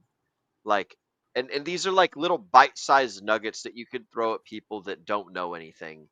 And you make your bombastic point and then you give them the explanation behind it and the caveats and whatever. This is like, I oftentimes say like we speak in bell curve statements, but these ones aren't like they're not that great. They're not that fantastic. But I mean, I agree with him to an extent, though, that you own crypto more than you own other assets in your life. Because even if you own a home, right, the government can come and buy that home for you. Like, what if they want to build a road? They can take it. Yeah. What if they want to build a road where your home is? Well, they can take it from you. Yep. And they can pay you what they consider fair market value, and it's theirs. So, like, in a sense, they can't do that with crypto because they don't own the blockchain. Where does the blockchain live? Now, you can lose your crypto through poor security, but not necessarily can someone take it from you like they can anything in the bank, anything that's on a land that isn't yours, it's the government's. I mean, look, I'm talking in generalities. I think someone's actually going to come take my home, probably not. But I do know my friend is losing her home, which she's happy about because they're going to pay her a good chunk of money because they're building a highway where her home is. And it's been in the works for 5 years, and she's finally going to probably get her house sold next year for far more than what her land and house is worth. But nonetheless, does she really own it if they could just come and take it from her? So I do think, in a sense, that crypto is something that you can own. That is it worth anything? It's only worth what people say it's worth or what people want to give you money for. But can they take it from you? It's much more difficult. That is actually, I think, personal issues, or, they come and beat you up in your home and they take it from you another way. But nonetheless, I do think, in a sense, like, the government's not owning it. They can't steal it from you. It's a mutable code. Yeah. I don't necessarily 100% agree with it. I'm just saying, like, it's probably one of the easier things to own and to keep in your own possession than most other things. But I will quote the great Charlton Heston when I say, "Pry it from my cold, dead hands." There's many things that I can own because I'm a man capable of conducting violence. Now, there's plenty of people out there that are capable of producing more violence than me, and if they want to, they can take the things that I have.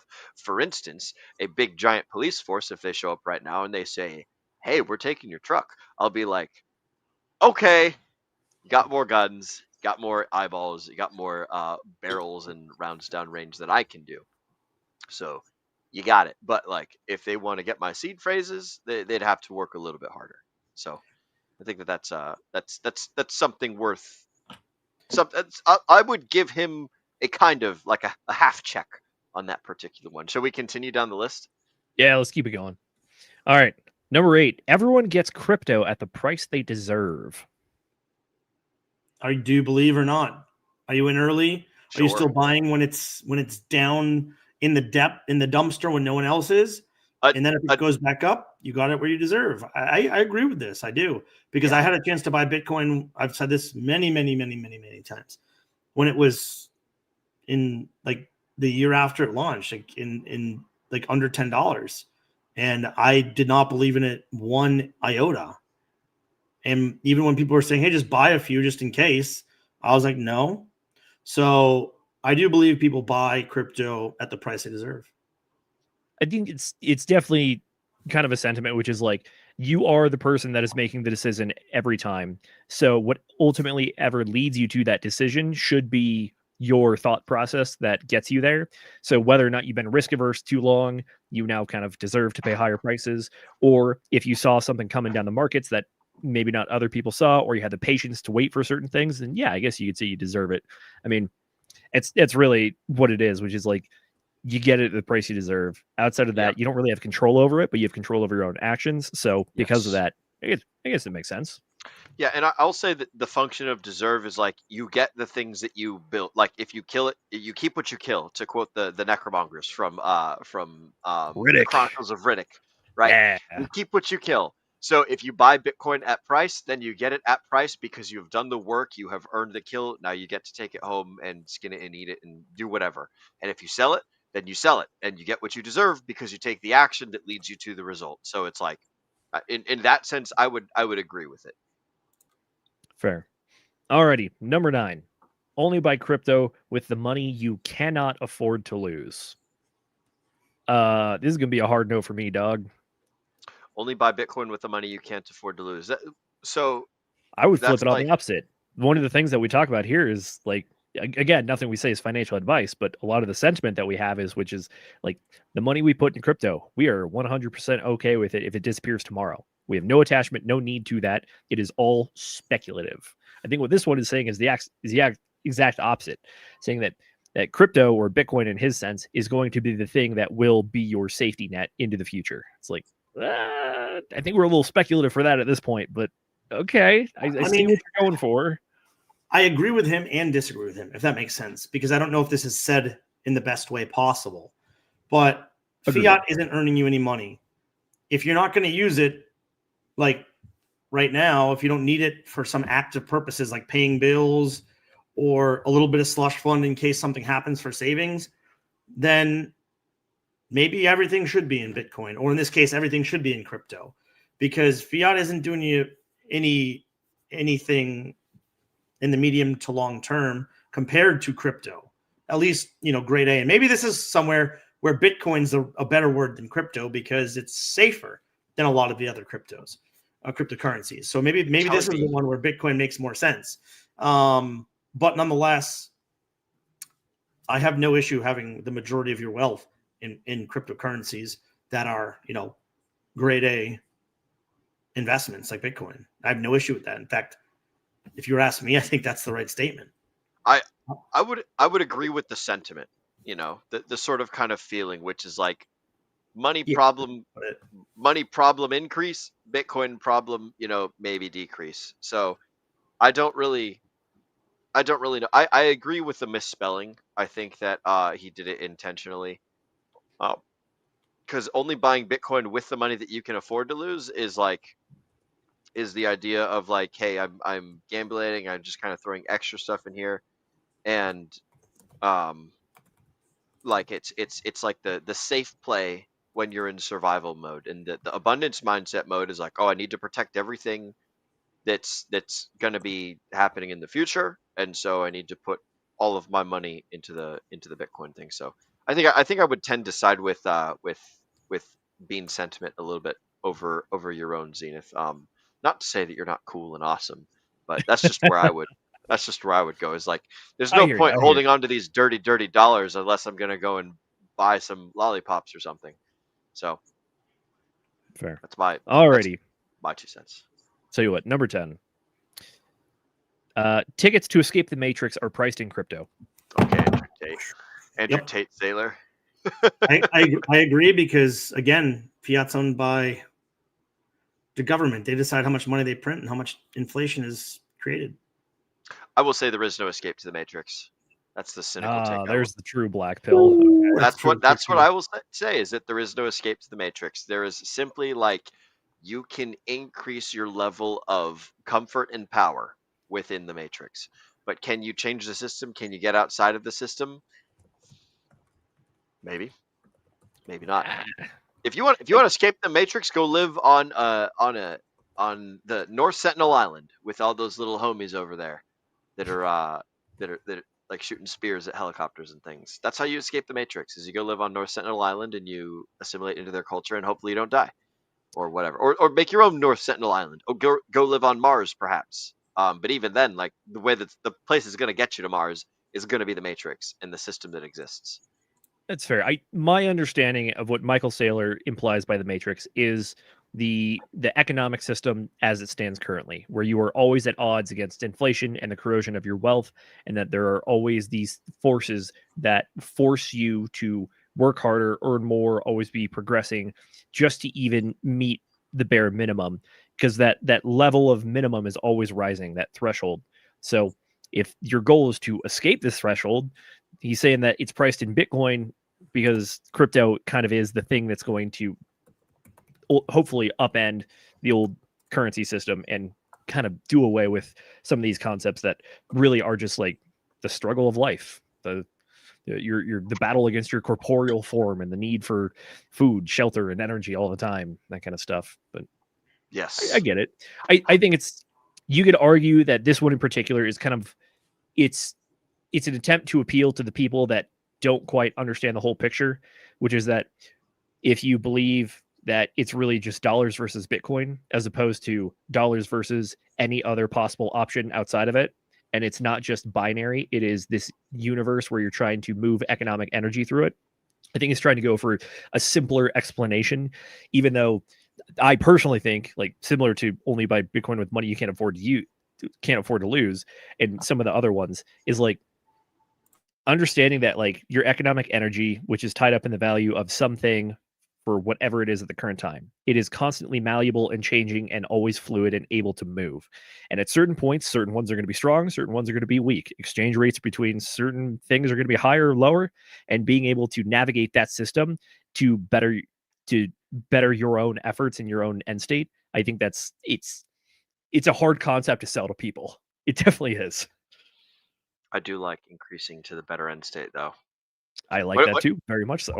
What do you think about the next one, number 11? This one I put in the total bullshit category. Bitcoin Agreed. insight is restricted to those with a need to know. You can't learn my secret. This is like I don't want to speak ill to the Catholic Church in the past, but it's like, no, we're only doing mass in Latin, and you guys aren't allowed to learn the special language that we conduct the religious ceremony in. Like, I probably don't know everything, but like, when you got the gist of it. Yeah, when you restrict the knowledge of the thing that's very important to only the pre-approved people can know about this, then it's like, I mean, that's not true, because when they started doing mass in Latin, it was the most common language at the time. So that kind of isn't true. Fair enough. Okay, so it's a misinterpretation. They just kept that language for a long time. Yeah. So yeah, misinterpretation. But like, if that was the case, okay, so bad example. But like if I'm the super special teacher and I have this magical knowledge, and it's like, oh, I'm the only one that gets to give you guys this knowledge. You guys aren't ever allowed to understand it. And that's a big red flag in any sort of thing. So Bitcoin insight is restricted to those with a need to know. Perhaps he's simply trying to qualify those with a need to know as people who are interested in Bitcoin. So maybe, but I don't know if I want to give him that. I understand the little like thing they're going for on that one, but if you take the words for what they are, which is that the insight is restricted to those with the need to know, it goes against a lot of the other stuff that we're seeing here, which is like Bitcoin's about freedom. Bitcoin's for everybody and empowerment. Yeah. It's not about, you have to be in my secret. I honestly think it actually, if you look at it this way, you buy Bitcoin at the price that you deserve.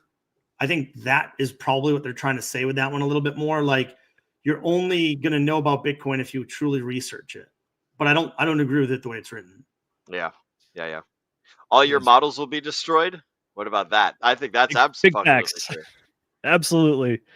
Like, life cycles exist for a reason, because they continue to show themselves to be true time and time and time again.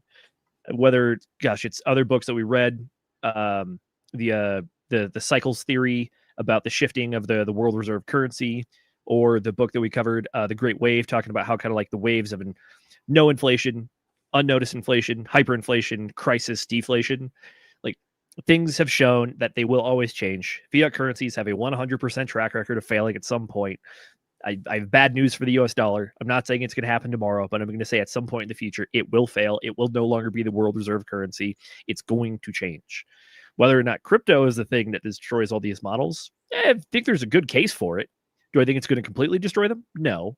But I think it's definitely going to shake up the balance of power to a degree.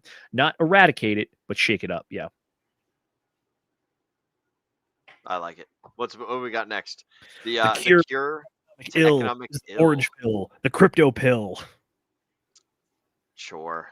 I don't Look, know about that. No, Will, you and I have talked about this pretty extensively on some of the book club episodes, which is like, okay, what are possible solutions to like current existing economic systems?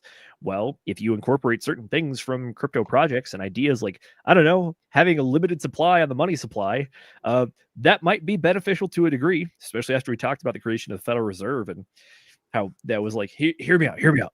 What if we have a central bank and it prints the money that we need and it fluctuates all the time and there's no restrictions on it? It's like, you sure about that, boss? We've seen the unintended effects. We've seen the second and third order effects of these things. Whether or not crypto is the magic bullet, I don't think so. Does it have good principles that could be applied? I think largely yes. That's what I would say is like it's not the magical pill. It is a start, but there's a lot of systemic things that need addressing, and I don't know if they'll get addressed or if we'll just have to do some revolution or what. That's fair. Be for Bitcoin, not against fiat. Yes, we need this gross fiat to buy things. Moondog actually had a really good point on this earlier. Money exists for the express purpose of exchange. Yours is always going to be someone else's because it literally requires two parties for utility. Absolutely. The only reason that money exists is so you can dump it to go buy bananas, and the banana maker can dump it to go buy chickens, and the chicken maker can dump it to go get his transmission replaced, and the transmission replacer can dump his money to go and get a prostate exam, and the great cycle doth repeat and continue ad infinitum, right? Like the only reason that, like, don't be against Bitcoin or don't be against fiat before Bitcoin, because it works better to keep your fiat bits in the same units. If you had 1 ounce of gold back in the ancient Babylonian times, you could buy a really, really, really fancy, awesome tunic. And if you have 1 ounce of gold today, you can buy a really, really fancy, awesome suit. It's a set, like it holds its value against the things throughout time. It's like I don't know what gold cost in copper coins back then, but like it equals out to one clothing piece that's super nice and fancy and awesome that you could go to the gala ball, or you can go to the gladiator killing or whatever the hell. So hey, 1 ounce of gold is back up to $4,200, so that'll be a very nice suit. There you go. Orange pill is the gateway drug. Blue pill, your portfolio. Blue pill. Red pill? Red pill? Red pill's the freedom one. Blue pill's that enter back into the matrix one. Yeah. If you don't mind elaborating, I would love to hear it because I think you're onto something there. But I'd be happy to hear. Let's go to the next one though. I think we beat up 14. Yeah. Alrighty. By the way, I never mentioned on 12. Yes. Oh yeah. All models are going to be destroyed. Yes. Things change. It happens. Don't know what to tell you. Blue pill is Viagra. Yeah. Wait, we need some air horn, Will. Oh, hang on. We got no, we don't have air horn in the sound.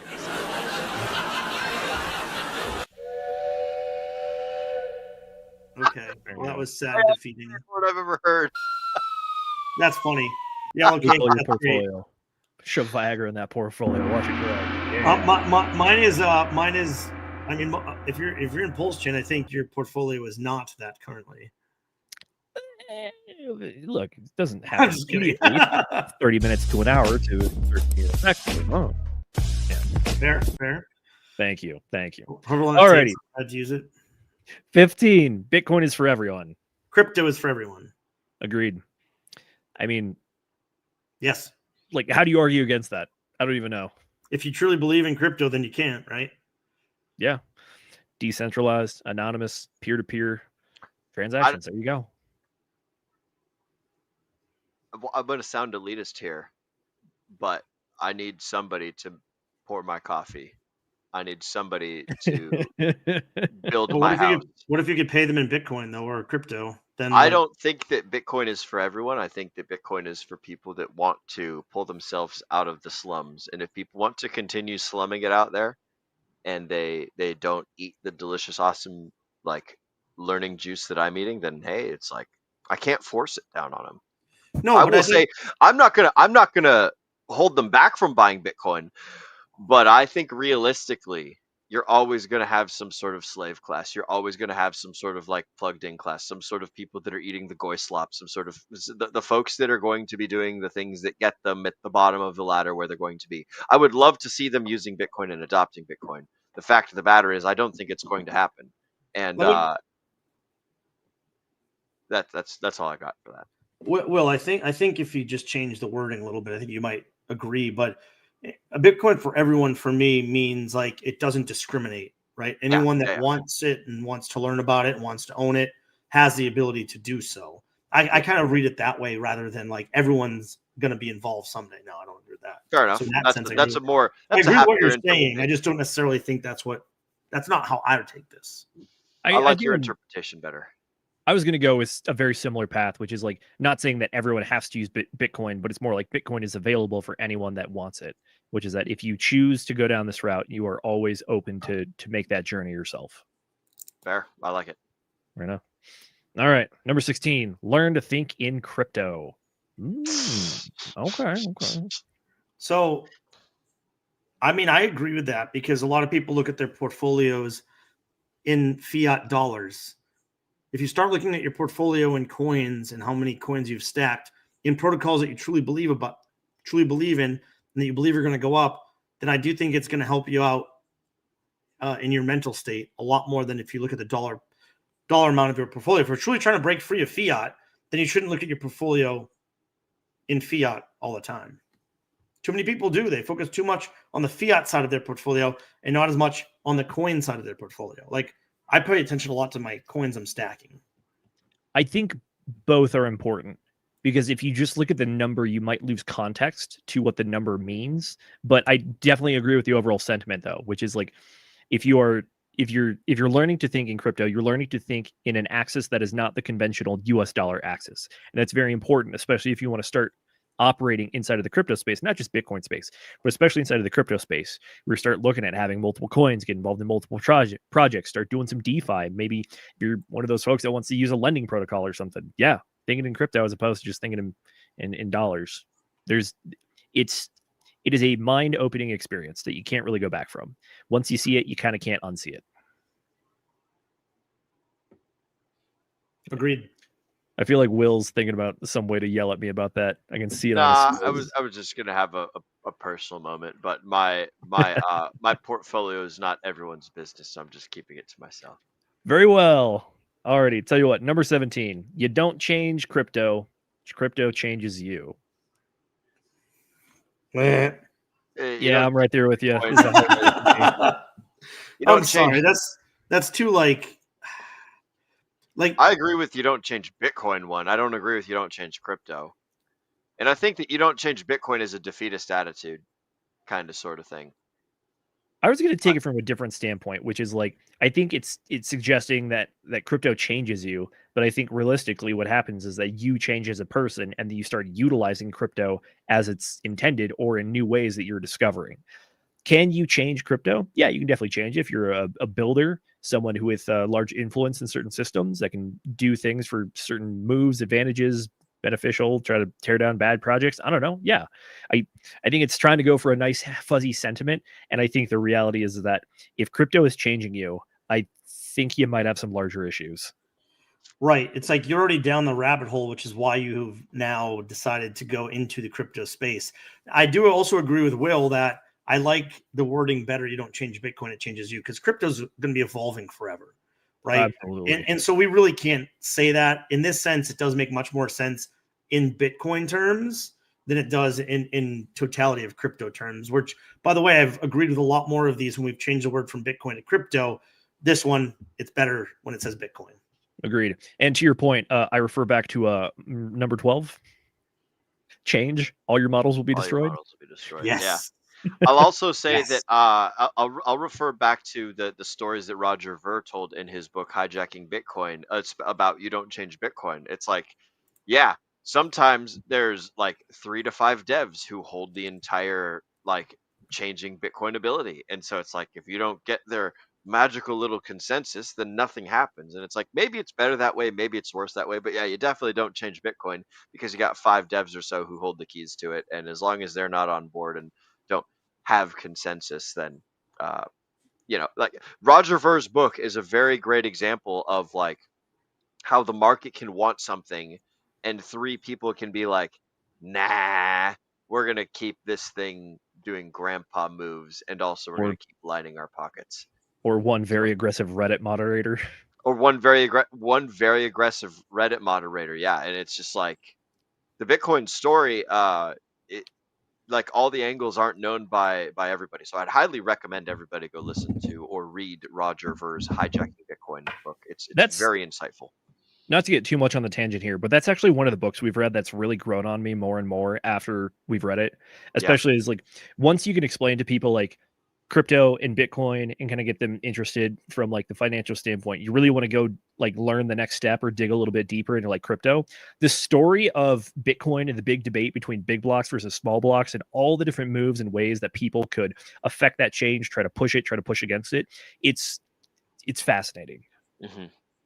Very insightful. Very good. Alrighty, number 18. Laser eyes protect you from endless lies. So I kind of agree with this one, because it's the same Stay thing that I based? subscribe. What's that? Is it stay based? Ignore the lies? No, it's put on your blinders and only do the thing that you know is going to be successful, which is basically buying. So like Well, what you I was believe, describing yeah. earlier. Yeah, or believing. It's like the thing that I say oftentimes. It's like all of your decisions or all of the information boils down to 2 decisions: are you buying or are you selling? And if you know it's a bad idea to do one of them, then that means that you should do the other. And buying is the same thing as holding. So like if I know that selling right now is a bad idea because I'm down bad, then it's like, okay, well, I shouldn't listen to anything that tells me or influences me to sell, because that would put me in a definitive bad spot. So that's like the whole like laser eyes. When Michael Saylor puts laser eyes on his portfolio on Twitter, the whole thing is that's when he's buying Bitcoin. He's got the Michael Saylor laser eyes, or something like that. So that's a big buy signal from him. So like laser eyes protect you from endless lies. It's basically like buy always, buy forever, but more in the don't consume things that will take you off the beaten path or take you off the proven path that will take you to the ultimate long-term place that you want to go. That's my own little, I'm giving him some credit here. But yeah, laser eyes protect you from So endless. I think of it this way. So laser eyes are very, focused, right? They're not a wide beam. I think of it like a racehorse. Racehorses, you put the blinders on them so that they only can see the finish lines. They only can see what they're trying to accomplish. Yep. And so in this sense, I agree with Will that if you have, it doesn't mean that you don't take, some information here and there, but there's a lot of people that are trying to buy your bags. There's a lot of fun out there that, is easy for us to buy into. And so you do have to have some level of, focus on your goal, focus on what your end goal is without all of the outside noise trying to change what you believe. Now, that doesn't mean that you don't have to do your research and figure things out, but I generally agree with the overall sentiment of like, people are going to try to fudge you out of what you're doing, and you have to be laser focused on what your goal is. I think that at like a principal level for kind of like the 80th percentile, this makes sense, which is like there's a lot of lies, there's a lot of FUD. It's just trying to scare you out of stuff. So just focus on the truth, focus on things that are important, things that are actually going to affect your life. I think that me personally, I'm a bit of a different story, especially after I just dragged Will down the Devil's Advocate series in book club, where I forcibly had us read books that we were going to disagree with about things that we fundamentally disagree with, because I think you can definitely find value by trying to see all the deception that is being thrown at you and try to not take it for its face value, but identify the undercurrents of what's going on, try to identify the larger game at foot. Understand that like you only have certain moves that you can play in the scale of game that you play, but you exist inside of an ecosystem that is so much larger than you. And that if you can identify that kind of stuff, you can gain some real insight and wisdom about what is trying to be pushed on people. What are the objectives other people are going for? It's why we spent time talking about Fidelity and BlackRock, about what they do to the markets, about trying to fud us out of our bags so they can buy it up. It's like, is that going to affect my daily life? No, not really. Is that try to get a better understanding of everything going on? Yeah, absolutely. I'm in a bigger game. I'm a small fish in this big pond. I don't want to get swallowed up. But at the same time, I understand this kind of curiosity and sentiment may get me turned into a pillar of salt when I turn around to stare at the city of Sodom and Gomorrah burning, even though I'm not supposed to. But it double-edged sword on that one. For the masses, though, yeah, ignore the BS. That's what it is. It really and is. again, if you have a long enough outlook and you're only talking about Bitcoin, then 100% I agree with what he's saying, right? If you're just have this long-term outlook and you only hold Bitcoin, then yeah, forget about it. Just hold it forever. Don't worry about what anybody else says. Fair enough. It's different. It's also different for people that are in the market constantly, right? Like you said, this is for probably more than 80%. It's probably for 99% of the people out there. Yeah. All I'm saying is there's levels to it. I agree with you. If you are thriving on your current level, live there, love it, embrace it. If you're looking to try to maybe break out, you might have to expand the horizons a little bit. Alrighty, number 19, respect crypto, or crypto will make a clown out of you. I don't know about this one. It's a little much for me. Honestly, it's like a few of these last ones, this last line is like, it's almost just statements. It's like you're trying to fill out your 21 points because you wanted lines of 7, 7, and 7, which is, you know, what hits a jackpot. He did this on purpose, right? Like, so it's like, if you're looking, and by the way, I don't know if anyone's noticed this, when you play slot machines, there's generally three rows. And if you hit 7, 7, 7, then you're hitting the jackpot. And so he has 3 rows of 7. He is not changing this. This is a casino. This is hitting the jackpot.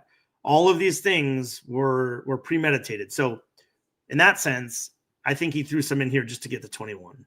I think this might be a little bit of a Michael Saylor trying to have his revenge with the people that were naysayers for so long.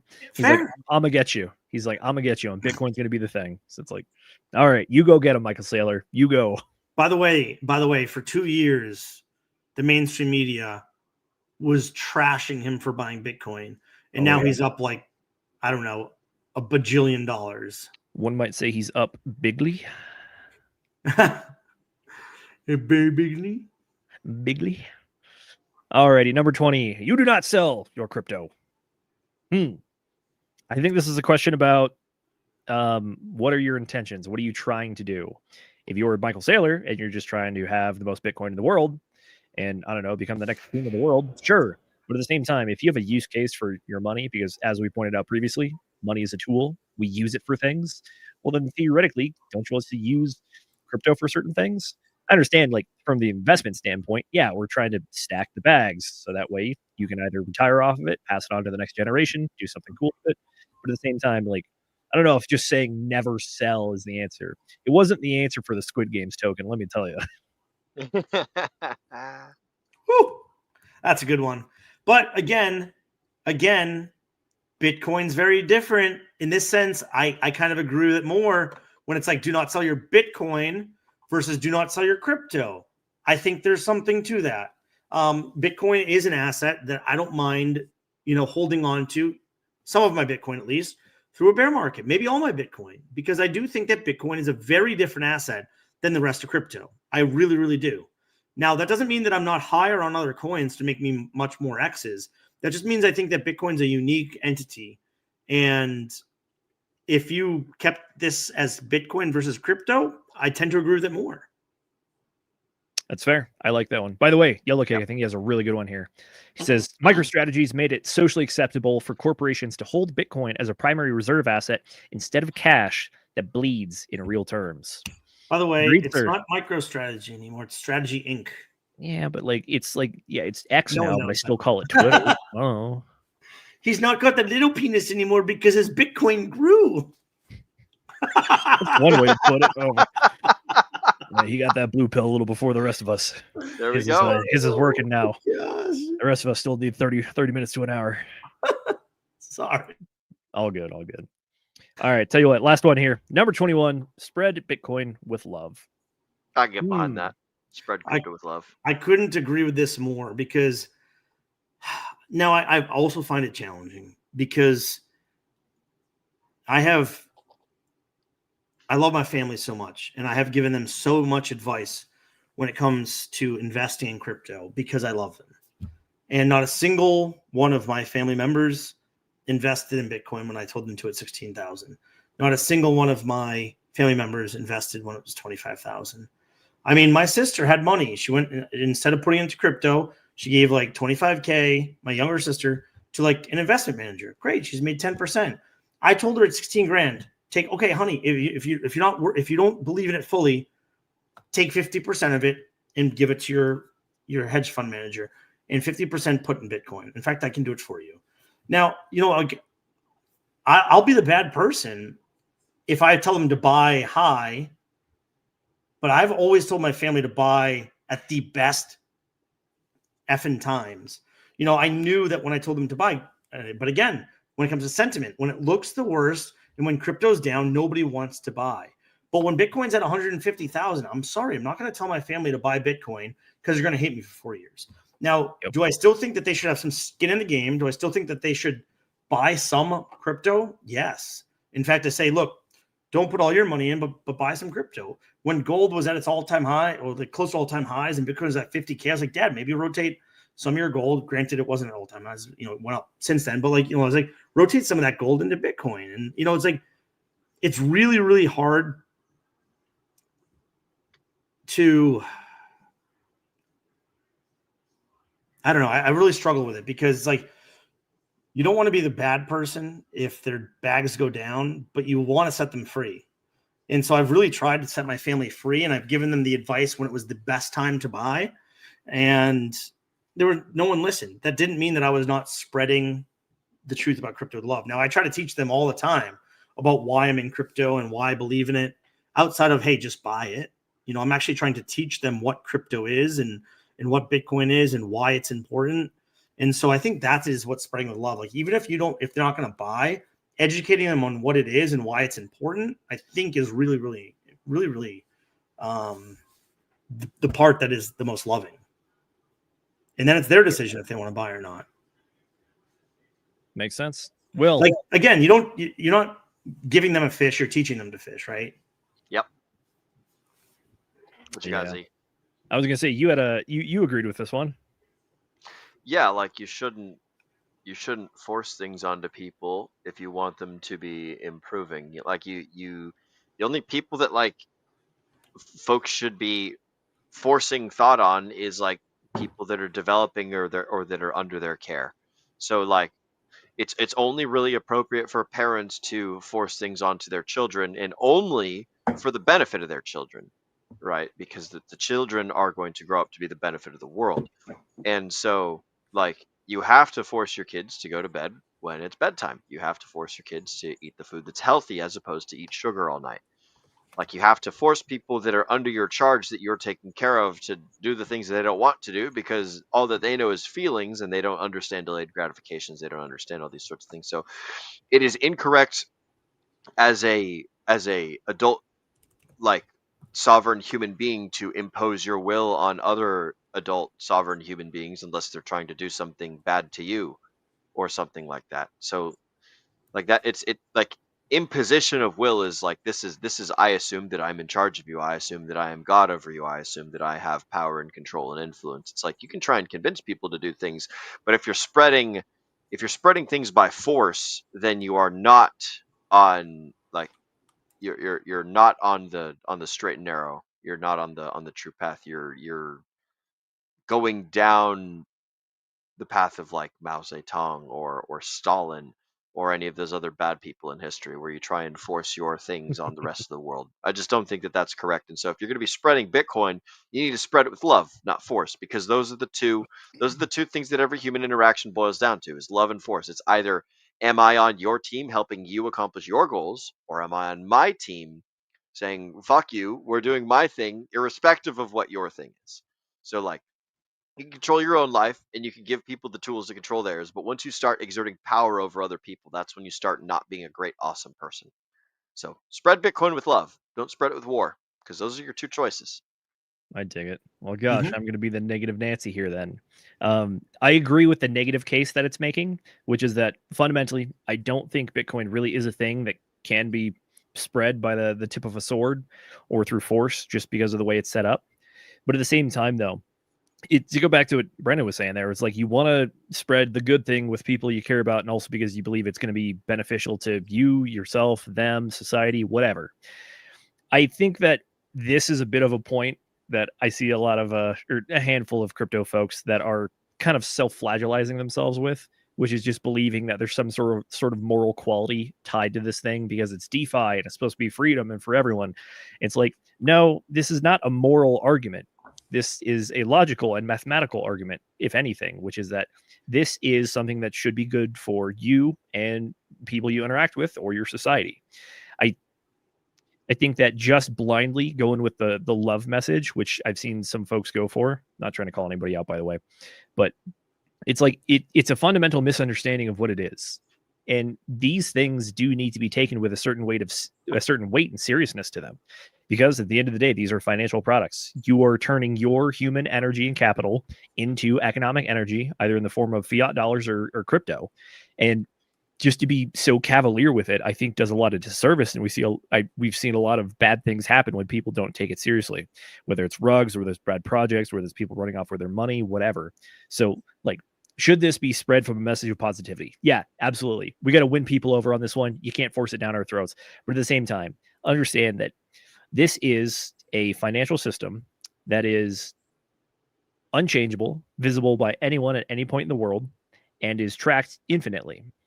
That could sound like a Black Mirror episode to you, or it could sound like the path to financial freedom if there's the possibility of allowing privacy tokens and mixers at some point to help randomize financial transactions. Because anonymity is very important to business, because it allows you to maintain a little bit of secrecy when it comes to your competition, or even if you're trying to just do the thing where it's like, I don't think it's beneficial if everyone at the company knows what everyone else is getting paid at any time, because that could cause some strife. You can argue against that for sure as well. But I think that make sure you stick to the message. The message is not, we're the good guys, we're doing good things because I said so. It's like, no, this has benefit. Here are the benefits. Here you can use it to your benefit. Here's how we can all use it to our benefit. So there you go. Sorry to put the splash of cold water on that one, but I want to treat these things seriously. I really do. So there you go. Nope, it's all a joke. I'm just kidding. It's good to have disagreement. If we all said the same things and circle jerked each other, then we would get nowhere. So I like that. Why I like we that. created the DGen Roundtable to begin with, so that we had different opinions and to help each other have a broader, wider, more complete opinion of what they decide what their decisions are going to be. Yeah. Sorry, weirdos like me go on a panel at the Pulse Chain conference, and everyone's like, "What does crypto mean to you?" And they're like, "Oh, it's all these beautiful things." And I'm like, "Crypto is money. Don't get them mistaken." And then I look like the asshole. I'm like, I think it is more than money. I think I do think there is a belief aspect to it, because I do believe that. I do believe that it, in a sense, it is breaking free from. I don't want to get into that. It's a long conversation. Well, it is long. Let's go ahead and wrap this up, gentlemen. This has been an awesome show. This has been excellent. We've covered some wonderful things and great comments today. Like phenomenal comments. You guys are killing it. Watching. Thank you all. Shout out to everybody in the chats. We love each and every one of you guys. And speaking of things that we love ourselves too. Zenith, where can the folks find you, and what do you have going on in the near future, my friend? Folks, you can find me over on X and Instagram at ZenithDI, but more importantly, you can find me, Brendan, and Will, and the rest of the team over in the DGen Roundtable Telegram. You can get in there by scanning the QR code directly to my on-screen left. Inside of there, you can find our ongoing chats, the various topics we got going on that may or may not be crypto related, but are more fun, that kind of stuff. Outside of that, we will be back every week, Wednesday, Friday, and Sunday, 8 p.m. Eastern time. Well, whole daylight savings time thing aside, but whatever. Yes, that is where we're going to be. Next one coming up, we have a Whiskey Wednesday coming up where we can hang out with you guys, talk about whatever you want. You can hop on screen with us, chat it up with us, bring up any weird, wild topics, really go down those tinfoil hat conspiracy theory rabbit holes, if you will, because we do kind of like those around here, actually. They're fun. But next up, we are going to be having book club, which is hosted by this guy right here. Will, what's the book we're doing this week? We are covering Unlimited Power by Anthony Robbins. Tony Robbins, for those of you guys that don't know, is a fucking superstar when it comes to power, like getting people to believe in themselves. He's got hundreds of people to walk on coals. He's a super cool, awesome guy. If you guys have never heard of Anthony Robbins before, I highly suggest you just listen to his 45-minute talk on Audible for the Unlimited Power audiobook. It is free, costs you nothing other than your Audible subscription, but I'll also be posting the free YouTube book for Unlimited Power in the DGen Roundtable Book Club. So that's what we're covering this Friday. Brendan, what have you got going on in the near future, and where can the folks find you?